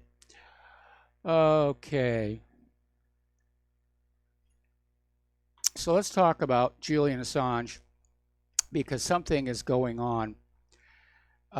Julian Assange was supposed to appear in court for a U.S. extradition hearing over hacking and espionage charges, but apparently he is in very ill health. He's been moved to the hospital wing of Belmarsh Prison. He's lost a tremendous amount of weight. And WikiLeaks has grave concerns for his health. Apparently, WikiLeaks and his lawyer have said his health had deteriorated so much, he's now incapable of even holding a conversation. Now, remember, there was that story that came out when he was first sent to Belmarsh, that he was being drugged with a medication that could have serious psychological aspects. Now, I'm sure that there's a lot of people who don't want Julian Assange to have his day in court because he's going to blow the whistle. That's what he does. That's what WikiLeaks does. They blow the whistle. And so I'm starting to be very concerned that Julian Assange may not leave Belmarsh Prison alive. That they're going to work to get rid of him so that he can't tell the story of Seth Rich or how the Russians had absolutely nothing to do with the break into the DNC computers. Yeah, I suspect the worst, unfortunately. Okay, now the judge in the court-martial of a Navy SEAL platoon leader accused of war crimes in Iraq is weighing defense motions to dismiss the charges or otherwise remove the lead prosecutor and possibly the judge himself from the case. This is all based on defense accusations of prosecutorial misconduct and was originally slated for yesterday, but the judge postponed the proceeding until today at the request of the defense. The hearing comes 11 days before Special Operations Chief Edward Gallagher is due to go on trial, charged with killing a helpless, wounded Islamic State fighter in his custody and of shooting 2 unarmed civilians, a schoolgirl and an elderly man. So, getting on over to Boeing. Actually, we have a caller on the line. Tom in Florida, welcome to the show. We're going to start you out and take you through the commercial break. What's on your mind? Good day to you, Michael. Yeah, Michael, I did see something interesting today that's not being talked much into the major news networks, and that's the remittances these illegals are sending back to all those Central American countries of Mexico, which is over $150 billion a year. Oh, it's a huge amount. amount. Now, that money never comes back. That money never actually comes back to the United States, I guess, however that goes. But when I saw that figure, it's like, man, and OAN's talking about it again today. They always talk about the immigration situation, so it's a really good thing that Okay, network's on the TV. Tom, I'm going to put you on hold. Stay on the line. Don't hang up. We'll be right back after station these commercials.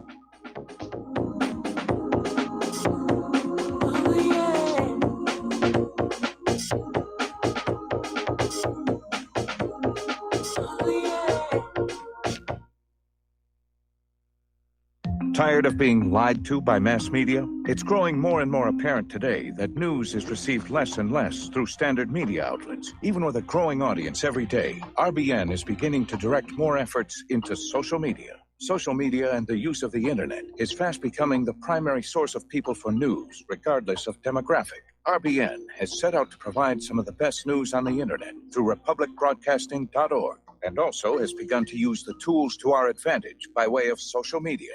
Republic Broadcasting is now operating a Facebook page to function as yet another avenue to have our collective voice reach new audiences across not only America, but across the globe as well. The Facebook page features not only news, but also an RBN player to listen to our broadcast. Get involved by visiting facebook.com/Republic Broadcasting and liking our page and share it with your friends and family, because you can handle the truth. Many people write us about their experience with Extendivite. Allow me to read you some from Amazon.com. It really does work like the review says it does. I cannot believe that after the first few days, I didn't feel as sluggish or clogged up. It has had a profound impact on my physical, emotional well-being. I'm skeptical as most people about products and their claims, and I never write reviews, but this is a wonderful product and I recommend it to everyone. Great product. It has brought my blood pressure from the mid-150s over the 80s to the mid-130s over mid-80s, along with diet and exercise in just the past couple of months. Excellent. Thank you, David. Tell us your story. Get Extendivite today. Call 1-877-928-8822 or visit heartdrop.com. Extend your life with Extendivite. Okay, nurse, let's get this man to the ER stat. Right away, doctor. We see this every day.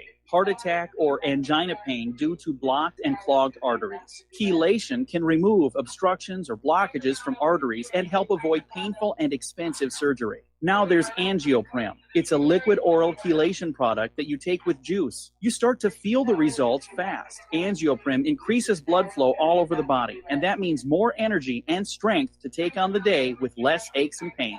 60 years of research has gone into chelation. And Angioprim is the result, a safe and easy way to unblock your veins and arteries from buildup that slow circulation. Paging Dr. Jones. Please report to the emergency room right away. Log on now for a special radio offer from Angioprim. That's angioprim.com/radio. ANGIOPRIM. Angioprim.com/radio or call 877-882-7221. That's 877-882-7221.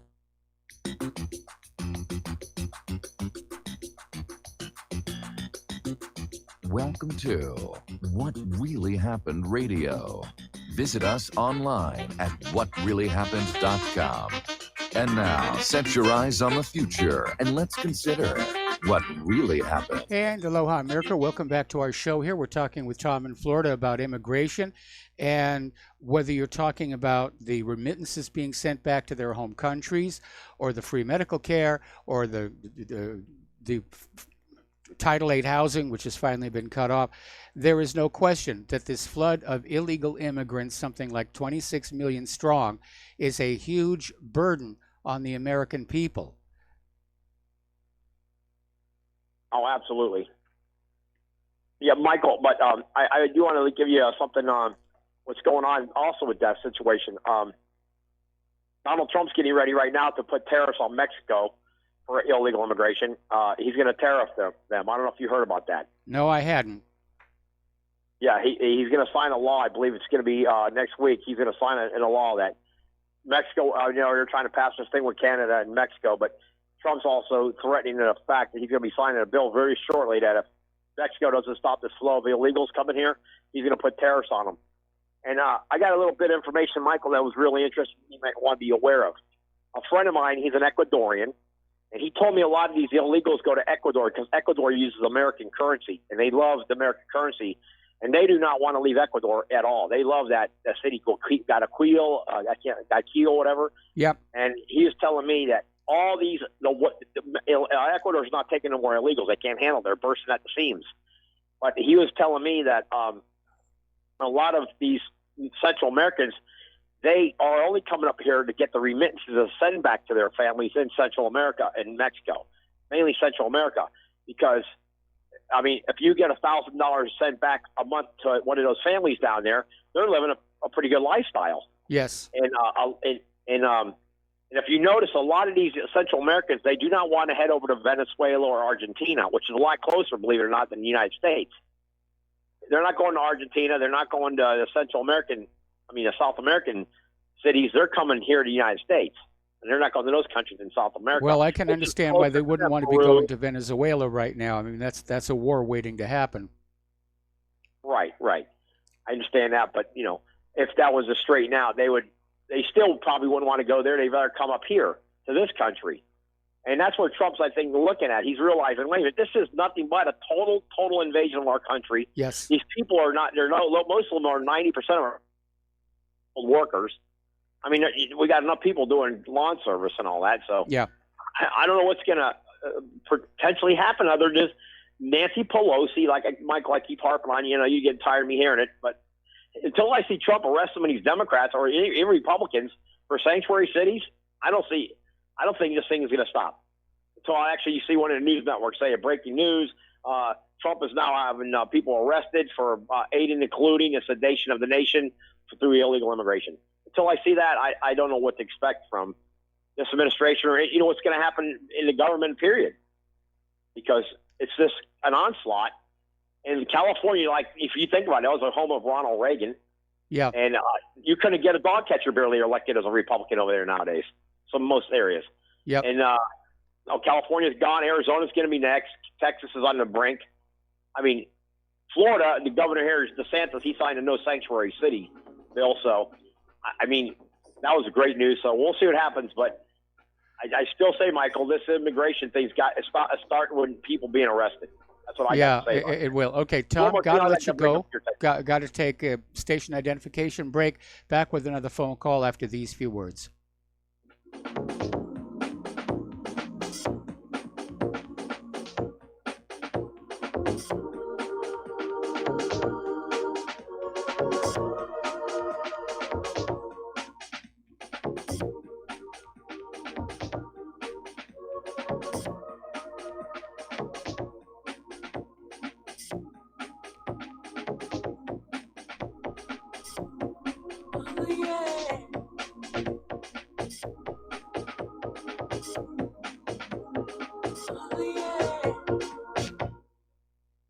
Homeowners, if your lender has gone out of business or sold your transaction to another lender or servicer, you may be the victim of a wrongful foreclosure, resulting in the loss of your home. If you've already lost your home, are in foreclosure, or even in good standing, you can challenge the mortgage transaction's illegal issue, and your property can be restored to you, and your foreclosure can be stopped or reversed, and the mortgage transaction declared unenforceable. State laws, U.S. title codes, the Uniform Commercial Codes, and U.S. Supreme Court rulings have upheld that defective mortgage documentations can reverse or stop foreclosures and enforce property title claims in favor of the homeowner. We are having successes in stopping the process of foreclosure, the enforcement of the foreclosure judgments, the sale of property, and evictions after the sale. We are not attorneys, and we don't give legal advice. We are a professional team of legal researchers, providing forensic mortgage audits and expert witnesses. We have the knowledge to produce the evidence and enforce laws regarding your legal issues. We've been in business for 12 years without a complaint. Consultations are free, and we provide a free title search to confirm if your mortgage has legal defects. Please call 855-253-3748. 855, keep it today.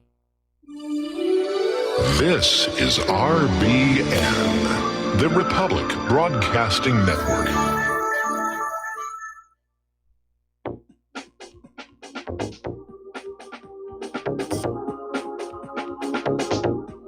What really happened with your host, Mike Rivero. You're listening to the Republic Broadcasting Network, where you'll find out what the Fukushima's going on.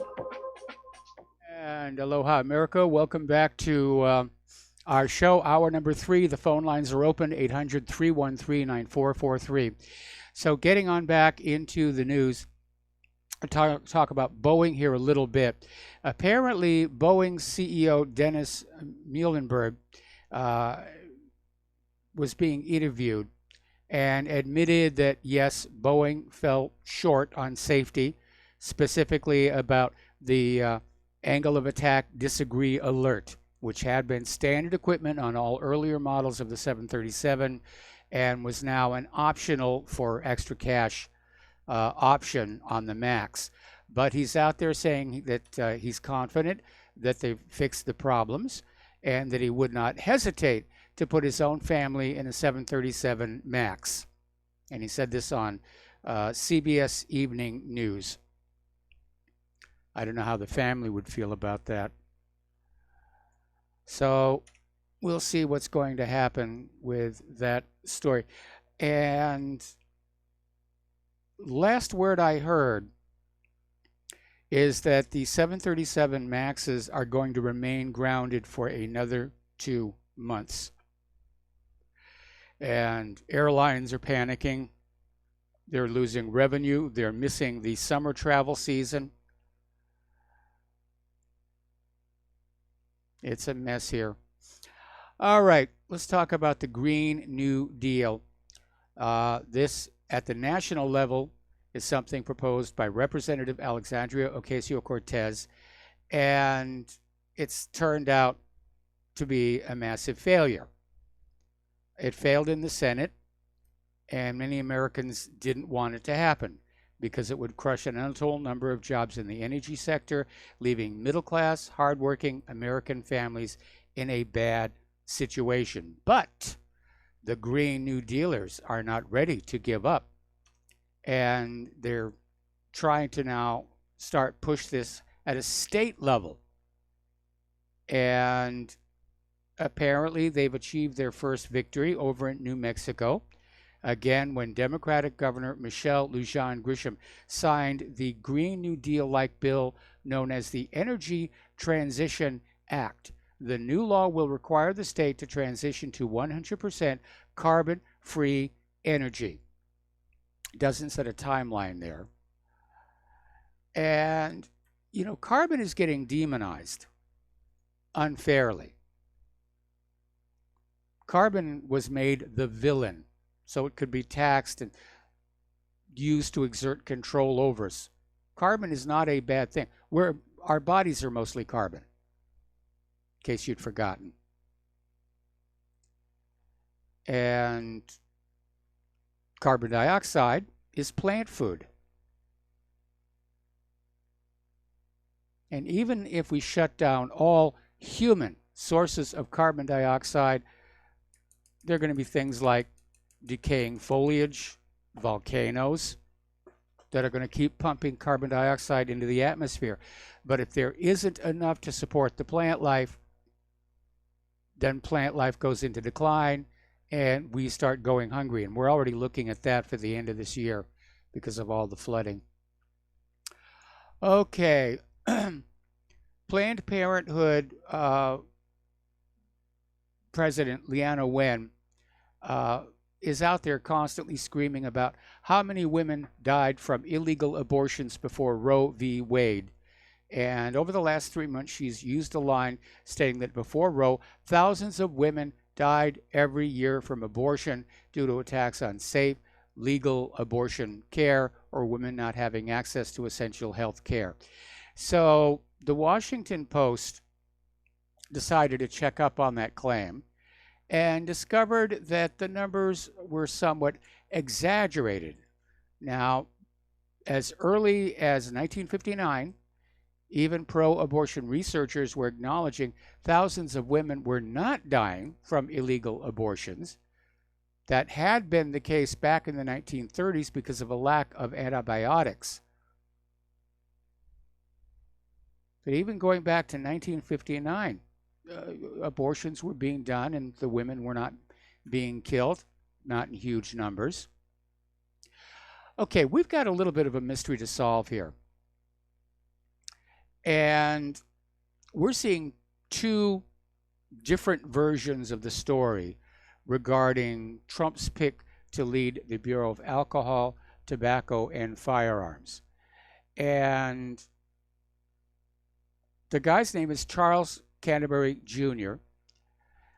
And in some articles, it's saying that he is a Second Amendment loving former cop. And then in other articles, it's saying that he's all in favor of strict gun control. And I even had a reader write on in and say, why have we got these two different kind of clashing stories? And I'm saying, I don't know. I'm trying to figure out where this guy's really coming from. Is he for real? Is he a gun supporter, or is he going to be another gun grabber? And I would like to find out. And this article over at Madness Hub says he's a strong supporter of the Second Amendment. So, okay, we're going to do a shout out to our on-air affiliates just now rejoining our network. And we could use a few phone calls here to help finish out the hour. Up on Mars, the Curiosity rover has found proof of significant amounts of water. They found clay deposits showing that water was once present on the red planet.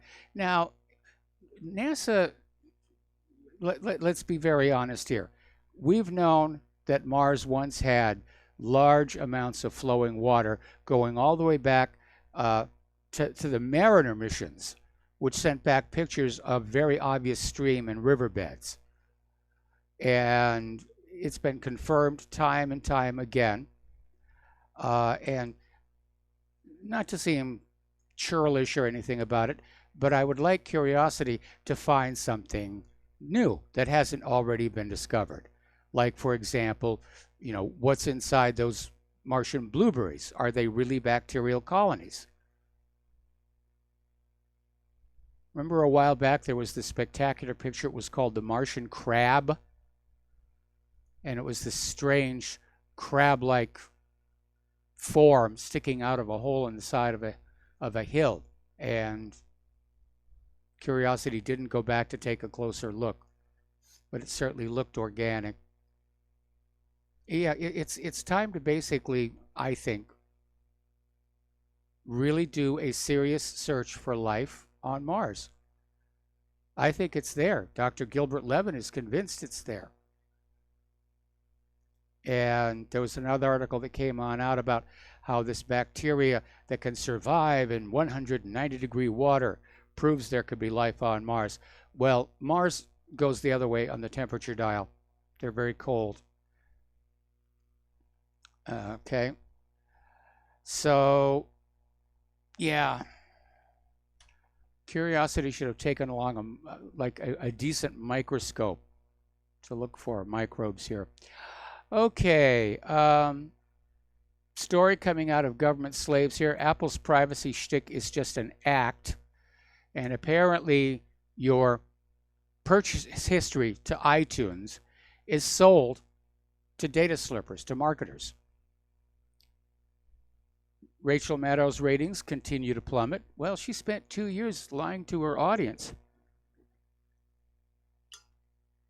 They're not going to forgive her for that here. Since 9/11, the United States government has spent $7 trillion on war. That's trillion with a T. And wars all over the place. 80 different wars. Okay. So, apparently there is a pending showdown between Italy and the EU about its right to stumble into fiscal collapse without Brussels' nanny-state supervision. Well, it raises the question about how much of Italy's banking sector problems are the result of too much nanny-state supervision. Because we know that sometimes banks make mistakes, but sometimes they're guided into mistakes by government intervention here. Okay. Here in the United States of America, facial recognition technology is facing a huge backlash. People are not comfortable with it. They're concerned about privacy violations. Probably most people are concerned about the high number of false positives that these systems will produce. So the tech companies are trying to sell it elsewhere, over in the Middle East, over in Asia. Okay. Got that one. There's a Chinese company is claiming to have perfected a hydrogen-powered vehicle, can travel 500 kilometers using only water as fuel. I hope this isn't another one of those electrolysis systems. And the vehicle's made by Qingyan Cars in Henan Province, made its first drive on Wednesday of last week when local Communist Party chiefs visited the plant. The vehicle has reportedly not been tested over longer distances, but Ping Qingyan, the company's CEO, said it could go 300 to 500 kilometers using 300 to 400 liters of water as fuel. Okay.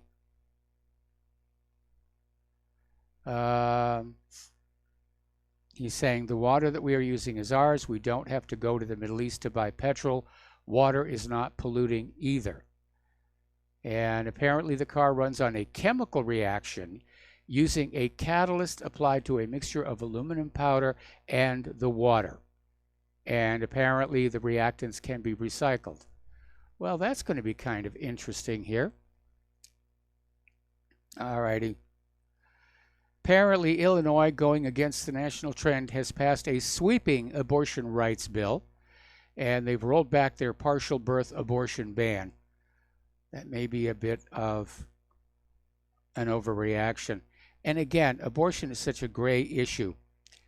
I'm in agreement with those who think that abortion should be limited to just the first 6 or 8 weeks. That once you've got a heartbeat and you've got a nervous system in there that can feel pain, that you should stop at that point. Nobody can say for certain when that begins. Maybe it's time for somebody to go on in there with a little tiny in utero EEG and measure the brain activity of that fetus. Apparently, President Trump just torpedoed Roy Moore's Alabama Senate campaign, said Roy Moore cannot win. Well, that was a tacky thing to do, I think.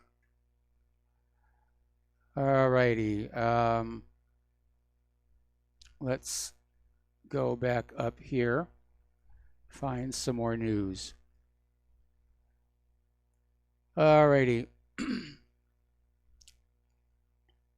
We already talked about the water discovery. And here's an article. This came out of Zero Hedge. And it's talking about how the globalists need only one more major event to basically sabotage the economy. And the author is basically saying that the powers that be want to crash the economy so they can restart it in a new form that serves them even better, probably the cashless economy. So, and then this article goes on to the trade war, distraction, and how it's already harming our economy. All right, we talked about the NASA scientists here. All righty. Talked about the John McCain warship. Apparently, Hillary Clinton got on the train to bash Facebook, saying it was a sexist trash video of Nancy Pelosi. And apparently, Hillary was out at a commencement speech at some university or other and couldn't resist just ripping into Donald Trump. She can't let go. She just cannot let go. And apparently, she was speaking at Hunter College, talking about the Mueller press conference and saying the nation is witnessing an assault on the rule of law. And she went off there fantasizing about the title of Madam President and comparing today's political climate to some Americans' support of Nazi Germany. Now, these comments, I don't know that this is really good material for a graduating class about to enter the real world. Why they'd listen to a two-time presidential failure is anybody's guess. But Hillary just can't let it go. She just can't let it go. Okay, so getting on back here. Some of the data is coming out of the recent European Union elections, and the data is revealing that Nigel Farage, had this been a general election, Nigel Farage would have won in a landslide. And it's rather amazing to see all the people who are coming on out and say, you know, don't pay attention to Farage. You know, they're afraid of him. He could very easily be the next prime minister. Okay, we've got a caller on the line here, and let's go to Don in Iowa. Aloha, Don. Welcome to the show. What's on your mind? Oh, Mike, yes, Judge Roy Moore, Trump never had any reason to stick his nose. If they would have left him alone, just let that whole election last time alone, he would have won. Instead, a Democrat won. Judge Roy Moore would have beat that Democrat. Instead, they wanted Trump basically campaigned against the Republicans. Was what they did, and then they ended up with the Democrat in the Senate. Now, Judge Roy Moore, he dated young women there, but in Alabama, it's legal to get married at age 16 with parental consent. Yeah. I mean, is it really that bad? He was, I think, dating one or two girls that were 15 with parental consent. He had he talked to their mom. He said, hey, I'm thinking about marrying this girl. I'd like to go out with her and stuff. I mean, it might not seem right to somebody who lives in New York City, but I mean, that's the way it is in Alabama. And I think Trump's wrong. He should keep his mouth shut about that and let the guy win. If they need a Republican, they need all the Republicans they can get in the Senate, so they can get their Supreme Court. I mean, if they let the Democrats take the Senate in addition to the House, then they Trump really will is be history. in trouble. They'll be in trouble with they won't be able to get even the Supreme Court or the other judges confirmed or anything. Okay, I'm going to let you go, Mike. Thanks a lot. All right, thanks an awful lot here. We're going to let you go. And it was one of the more questionable things Donald Trump did, where he basically effectively campaigned helping the Democrat in that election. Okay, so let's see. All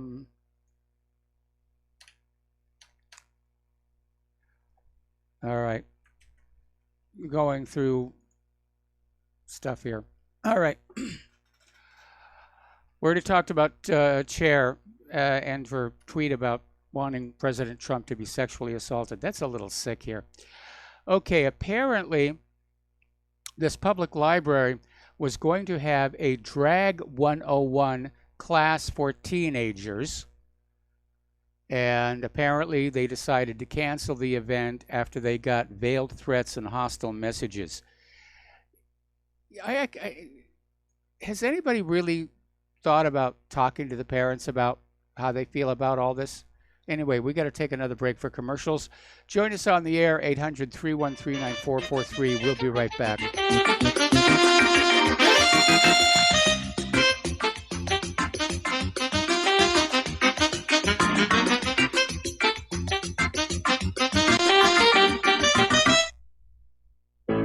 Many people tell us about their experience with Extendivite. Just listen to what Glenn has to say. Prior to taking it, I had diabetic neuropathy. The Extendivite reduced that significantly. Acid reflux was reduced. I had athlete's foot, very severe. Trimmed that down to about 75% dandruff, almost completely gone. I had occipital neuralgia at the base of my skull. I was having migraines, reduced by about 90%. Heart palpitations, my heart would kind of stall out. I would skip a beat, very uncomfortable. And when walking from downstairs going to sleep, by the time I got to the bedroom, which is just one flight of stairs, my heart was pounding, coming out of my chest. My vision was blurry. This completely solved that problem. Great product. Thanks. Tell us your story. Get Extendivite today. Call 1-877-928-8822 or visit heartdrop.com. Extend your life with Extendivite. Folks, we're living in a world the likes of which we've never perceived any clearer than we do now. The plan for global governance has been in the works for generations and would have likely been achieved by now, but for the fact that the globalists left open their Achilles heel. With all their tools, Federal Reserve System, fiat currency, no child left behind, and then Common Core education introduced to our schools to dumb us down, vaccines, pharmaceuticals to lobotomize us, GMO foods, insertion of compromised or bought and paid for politicians, judges, mainstream media propaganda, all pieced together like a puzzle designed to ultimately bring the world under submission. But with all their strategy, they forgot one thing: knowledge. And knowledge is power. With knowledge, their bombardment is nullified. Folks, with that, as brilliant and knowledgeable as you've become, among the wisest audience of any radio audience in the world, and you are, I want you to take a moment to reflect and ask yourself, how much of that knowledge did I obtain from Republic Broadcasting Network? How high has my consciousness been raised since I've been a listener? How fast am I now able to discriminate truth from fake news by being a Republic Broadcasting listener? How clear am I now able to see the world since I've been listening to RBN? Ask yourselves those questions, folks. Then ask yourself, what is that knowledge worth to me? Like my morning coffee, how would I survive without it?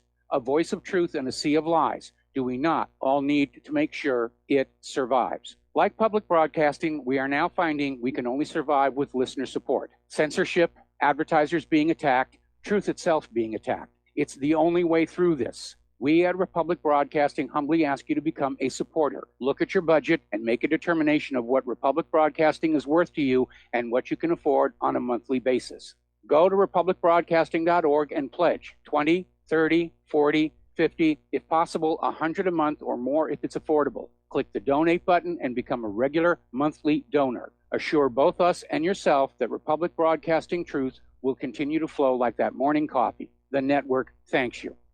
Some are maxed out all their credit cards. Some are working 2 jobs and living in cars. Minimum wage won't pay for a roof, won't pay for a drink. If you gotta have proof, distract yourself, Mr. CEO. See how far 5.15 an hour will go.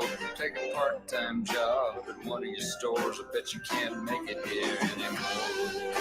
And aloha, America. Welcome back to the show here. And with a reference to that earlier phone call about Judge Roy Moore, yeah, I find it kind of a little icky that he was dating 15-year-olds. And even with parental consent, to me, that's a little weird. By the way, have you noticed they're trying to normalize pedophilia? They're calling it age gap love. That's the new PC term. All right, we're going to go to the phones here to Jim in New York. Aloha, Jim. Welcome to the show. What's on your mind? Hi, Mike. I was noticing on Memorial Day, seems like the people, they grab the meaning for their own political purposes. Yes. Like a lot of neocon Republicans are like support the troops. And I saw one meme, if you will, posted. It says, if you really supported the troops, you wouldn't send them to fight in meaningless wars based on lies. Yes. And I thought that was the best meme. But among a lot of, I guess you'd call Republicans, they'd be like, oh, what are you, anti-war? Are you a Jane Fonda? Are you a commie? I find that I don't like how the neocons grab the meaning of Memorial Day, and I see all on mainstream media. It's all, they're the ones using Memorial Day and Veterans Day for their pro-war agenda. I find it very disturbing. Well, out here at least, I found it rather interesting that we didn't see quite the tsunami of war movies during Memorial Day that we have in past years. And I think maybe the providers were thinking more in terms of audience share than patriotism. They were rerunning the Harry Potter films. They were rerunning all kinds of very popular movies that people like to look at instead of cramming war movies at us. Yes. Yeah. And it's funny because I'm on Facebook to keep in touch with friends and things. And I saw one post, and so many posts, they support the troops. And, well, one post just showed a poor mother crumped over by her son's graves. And I noticed among my Republican acquaintances, it didn't say anything, no slogans, and none of them pressed like. They all just ignored it. Yeah. Because it showed the horror of what the wars are really about. And they didn't want to know about it. They just wanted slogans, support the troops. Yeah, well, don't forget, a lot of the people who are posting to these groups on Facebook are paid to do it. They're paid propaganda operators. And there was apparently on Memorial Day an incident where somebody tweeted out how the Army was great and it was good for my life to go through that, and how has being in the military helped you?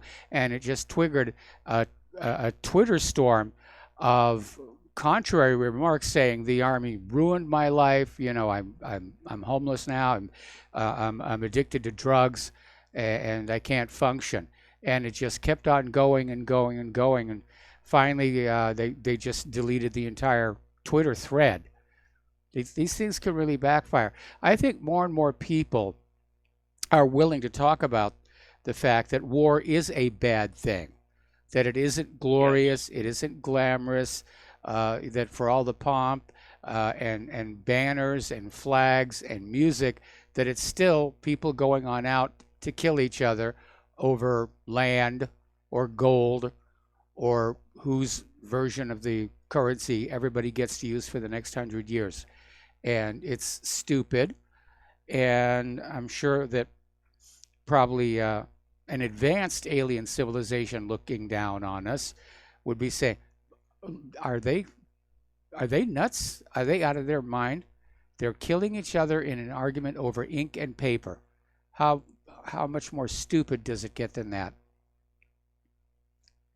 Yes. Well, it's never sold to the public over that. It's sold. It's, they're defending our freedom.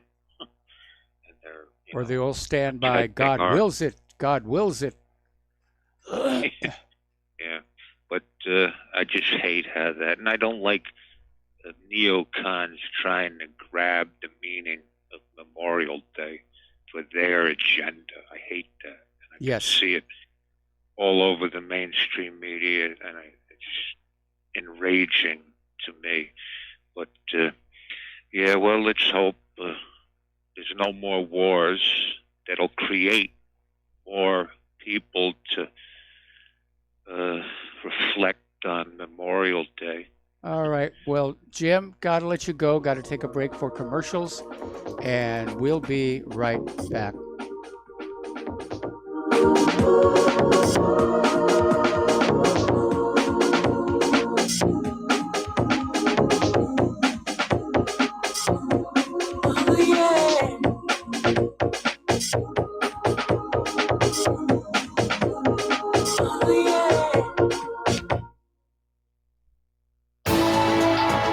You are tuned in to the Republic Broadcasting Network.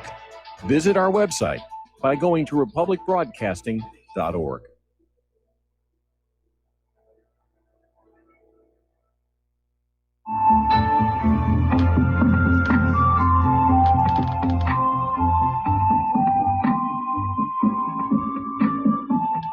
Do you know there is an ongoing war right here in America?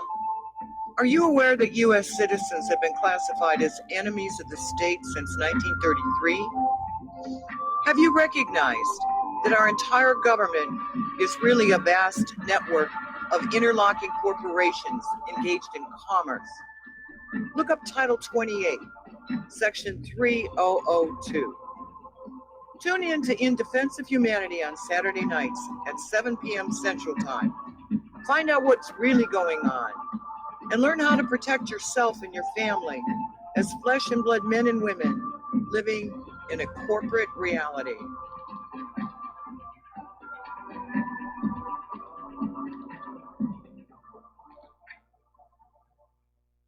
Extend your life with Extendovite. When your doctor tells you you have bad cholesterol or blockages in the arteries, what do? When diet and exercise is not enough, we try medications and hope for the best. For the last 2 decades, I have been telling people about a natural method to help solve these problems and more. Extendovite can help maintain cardiovascular health and lower blood lipid levels in adults. The 7 herbs in Extendovite are known to work together synergistically to get the results we hope for. There are many testimonials on Extendovite's effect on circulatory-related ailments. Get Extendovite today to start your journey back to a healthier life. To order, call 1-877-928-8822 or visit heartdrop.com or see us on amazon.com. Extend your life with Extendovite. Corporate media dominates the American opinion. Finding independent voices that counter this avalanche is becoming increasingly difficult. With the endless corruption running rampant throughout our government, independent voices are needed more than ever to battle the offensive against our freedoms and liberties. As a listener of RBN, no one understands this concept better than you. Now it's up to you to do your part. The time has come for you to take action and begin broadcasting the truth to hundreds or thousands of people every month. Sound impossible? Quite the contrary. With pointed slogans from LibertyStickers.com, you can reach countless sleeping Americans unaware that they live in a real-life wonderland. LibertyStickers.com has a huge inventory of political bumper stickers and messages that reflect the truth about our government, our politicians, and the future of America. With so many in stock, there's one perfect for you. Visit us today at LibertyStickers.com. Again, that's LibertyStickers.com. Do your part. Your voice is important. Let it be heard. What this country is coming to, I sure would like to know. If they don't do something by and by, the rich will live and the poor will die. Doggone, the panic is on. Can't get no way, can't draw no pay. Unemployment. And aloha, America. Welcome back to a show. And I guess the rare earth elements are not the only area where the U.S. is vulnerable, because Fox News is running a story right now about how dependent pharmaceutical corporations in this country are on Chinese factories. And according to this report, 80% of the active ingredients in America's medicines come from China. Now, what would happen if China shut that off? So, anyway, let's see. And already got that one. Somebody wrote on in saying, you want NASA to keep seeking intelligent life on Mars. I'm still trying to find it here on Earth. Yeah, good comment. Alrighty, getting back to this story. Apparently, let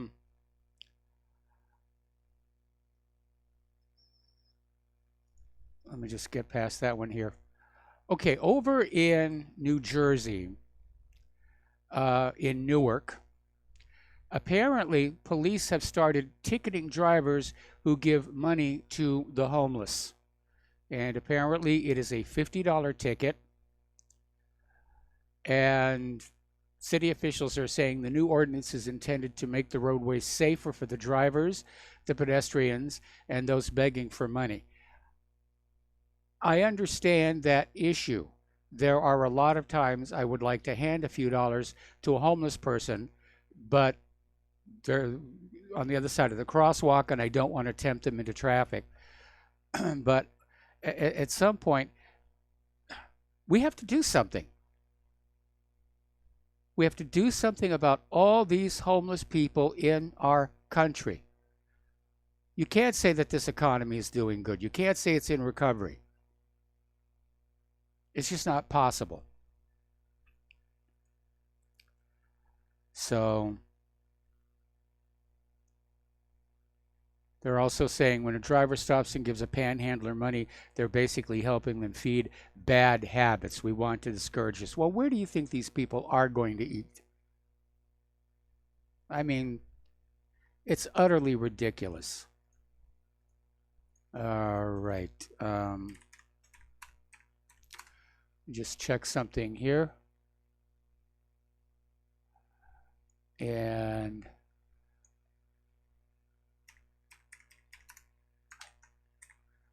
just have to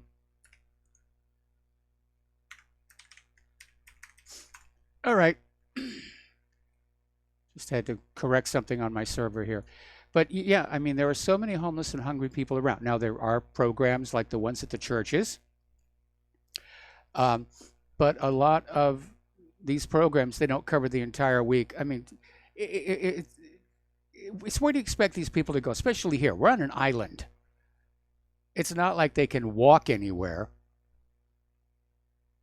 Now, Hawaii did have a program running for a while that if you had somebody on the mainland who was going to take you in, give you a place to stay, that the state government would pay for the airline ticket.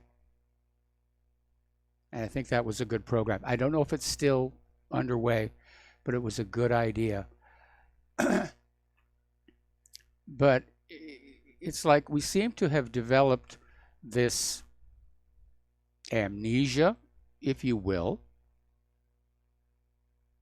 to the fact that there are a lot of homeless and hungry people in the streets of America. It's like, when did they become invisible? And every time one of these politicians or news people stand up and say, oh, the economy's doing really, really good, people need to stand up and say, then why do we have so many homeless and hungry in the streets of America? That shouldn't be happening in a great nation. I mean, I understand there's always a few homeless and hungry people who can't get mental health treatment, people, veterans who can't reintegrate into society. But we're talking about huge, huge numbers. We have 8,000 on this island alone, and this is a small island. So, okay, over at CNN, Jim Acosta is responding to charges he's biased against Trump. And he's saying that neutrality for the sake of neutrality is useless under this president. And apparently he's got a new book out, which for all intents and purposes seems to confirm. Yes, he's biased. So his book is called The Enemy of the People, A Dangerous Time to Tell the Truth in America, and deals with this perceived bias against the president by noting neutrality for the sake of neutrality does not serve us in the age of Trump. And in the book, Acosta admits to sometimes grandstanding and showboating, and that he opts for bait when questioning Trump. And it does bother a lot of people. He's gained his notoriety with his excessive questioning of Donald Trump.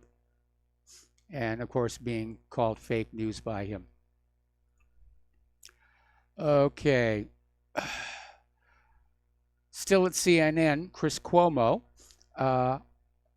faces a backlash. Yesterday, he tweeted an enigmatic comment about one of the NRA promotional videos. The video showed Kimberly Corbin, an armed mother who acquired firearms after her rape in college. And she says, I'm a mother of two, and if that predator or anyone else tries to harm me or my family, they have to come through my firearm first. You know, obviously a pro-gun rights message. When Cuomo tweeted the video, he posted a comment suggesting that Corbin's story was unique to the United States. He said, only in America. I'm not exactly sure what that means. And apparently neither are a lot of other people. Okay. Apparently, there has been an incident where a man lit himself on fire across the street from the White House, according to the Secret Service. And he survived. Apparently, he was on the ellipse near 15th and Constitution Avenue. And he set himself on fire, and now he's in the hospital. So that's kind of a weird thing here. Okay, article out of Investment Watch blog, actually originally out of Natural News, and it's saying, how can conservatives realize that climate change is a total hoax, but still be conned by the vaccine hoax, which is run exactly the same way? And it's basically going on. And there have been a lot of hoaxes that fooled the world. Remember Tulip Mania was a good one? And yeah, it should be fairly obvious. But then again, human-caused global warming, they're invested in the carbon credits. I'm sorry, they're invested in the vaccine companies. That's why they keep on going with it. I'm sure that they know full well that there are problems with the vaccine system. But as long as they're making money out of it, they're going to keep on doing that. Okay, Uber, the hail ride pioneer, is out there, and now they've announced a new, shall we say, feature. Apparently, when you get into an Uber car and you are driven someplace, the driver will rate you. And Uber has now announced that passengers who receive low ratings from the drivers will be banned from the company. The app will stop working, and the company's head of safety brand and initiatives, Kate Parker, made the announcement in a post titled Safety and Respect for All. And she explained the firm's original community guidelines from 2016 have been updated to make them simpler and clearer, and riders will need to confirm they understand the new rules or they may lose access to Uber. The major change outlined is that passengers may now be banned from utilizing the service if they develop a significantly below average rating, a move which the company sees as only fair since drivers are already beholden to maintaining a satisfactory feedback average from their customers. So, respect is a two-way street, and so is accountability, Parker wrote. And TechCrunch reported that Uber is not disclosing the average rider rating, but customers at risk of being deactivated will receive special notifications and opportunities to improve ahead of being blacklisted. So I've heard some stories about things that happen in those Uber cars. Alexandria Ocasio-Cortez is now out there questioning free speech. Apparently, there was a video that she did not like. There was a minor league baseball team aired a Memorial Day tribute video that grouped her with the likes of communist dictators and other enemies of freedom, such as Kim Jong-un and Fidel Castro. And AOC reacted by saying such hateful messages provoke a flood of death threats against her and questioning those who believe in free speech. Well, apparently the Fresno Grizzlies played this patriotic video was set to the words of the late President Ronald Reagan's 1981 inaugural address. Ocasio-Cortez's image was displayed during a part where the president referred to enemies of freedom, along with North Korean dictator Kim Jong-un and former Cuban leader Fidel Castro. Now, the baseball team issued apologies to their fans, community service members, and AOC herself, and AOC is still on the warpath. Now, we already know they're trying to chip away at that First Amendment with the anti-Semitism argument. And they may start stretching that by saying hate speech, hateful messages aren't protected by the First Amendment. So I've got to keep an eye out for that one. I saw this story yesterday, and I'm glad it had a good resolution here. Down in Mississippi, there was a Kampgrounds of America, spelled with a K, KOA. I used to use those myself when I was young. And apparently there was a black couple that were there having a picnic, and the campground manager told the couple they did not have a reservation and pulled a gun on them, and the couple immediately left.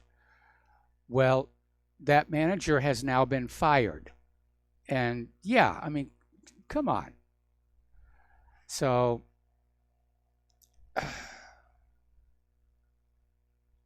it's just, these are weird times. These are very weird times. And again, I have to wonder if all of these medications that are out there, floating in the water supply, floating in the rivers, if they're having an effect on our brains, because we're seeing so much bizarre, aggressive behavior.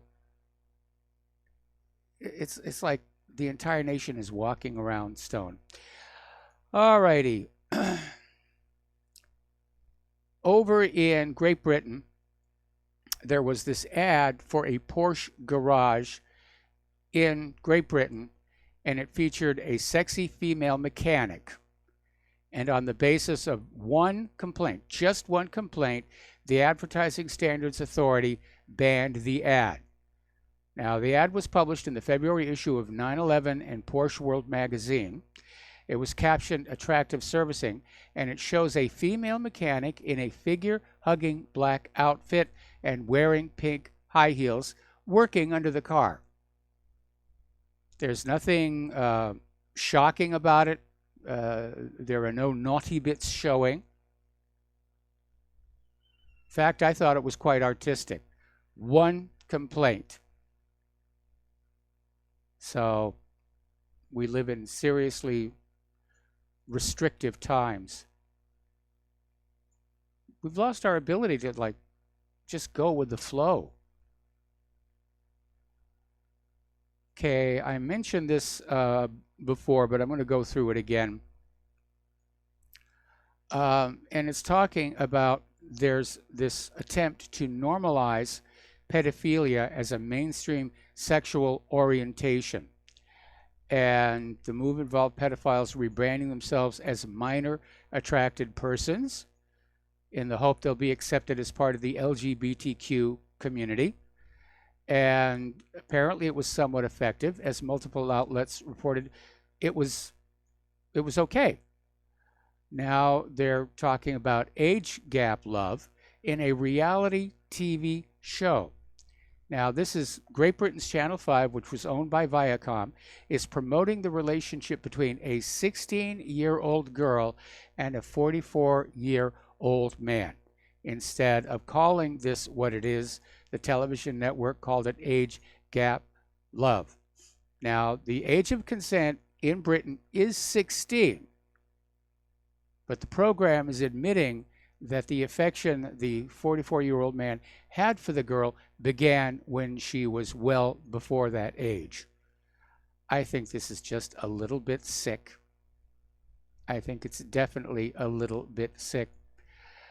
Over in Georgia, their new abortion law is really causing a ruckus, and part of the problem is that Georgia's economy does have a lot of film development because it's a beautiful country.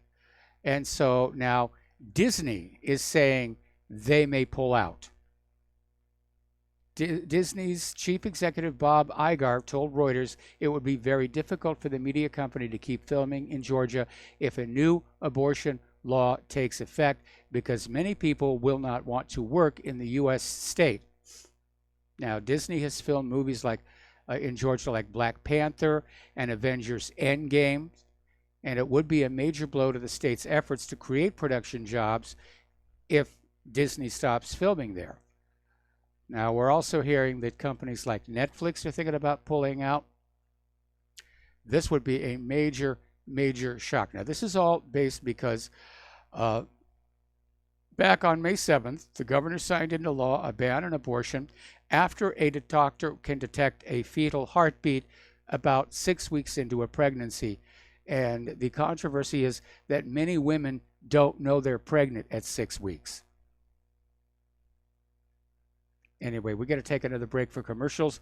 Back with the last segment of our program after these few words.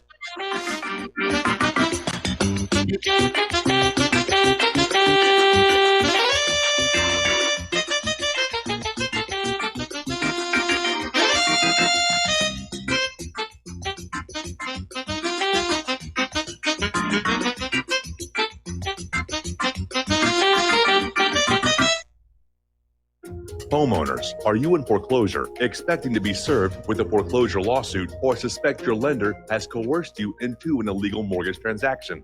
A huge number of mortgages made in the last 10 years have legal issues and are possibly defective. State laws and the U.S. Supreme Court have upheld that defective mortgage documents are grounds for foreclosure defense and for counterclaims in favor of the homeowner. If your mortgage has been sold or assigned since closing the loan, it may be defective and you may be paying the wrong party, and the lender may not have standing or the right to foreclose or collect payments under the law. If you would like to know if your mortgage is legal or not, or know if you are paying the right party, we can help. Our initial consultations are free of charge. We are not attorneys. We are legal researchers and work closely with experienced lawyers who know how to help you find the evidence to help you keep your home. Call toll free 1-855-2-KEEP-IT. That's 1-855-2-KEEP-IT today. Without the right accessories, any guy can be off the mark. Whether you've invested thousands in your arsenal or you own a single trusted firearm, a visit to AROutfitting.com is in order. It's one of the finest online selections of tactical optics and AR parts and add-ons, like EOTech, quick target acquisition with no peripheral loss. Browse the full range of Nikon scopes and binoculars.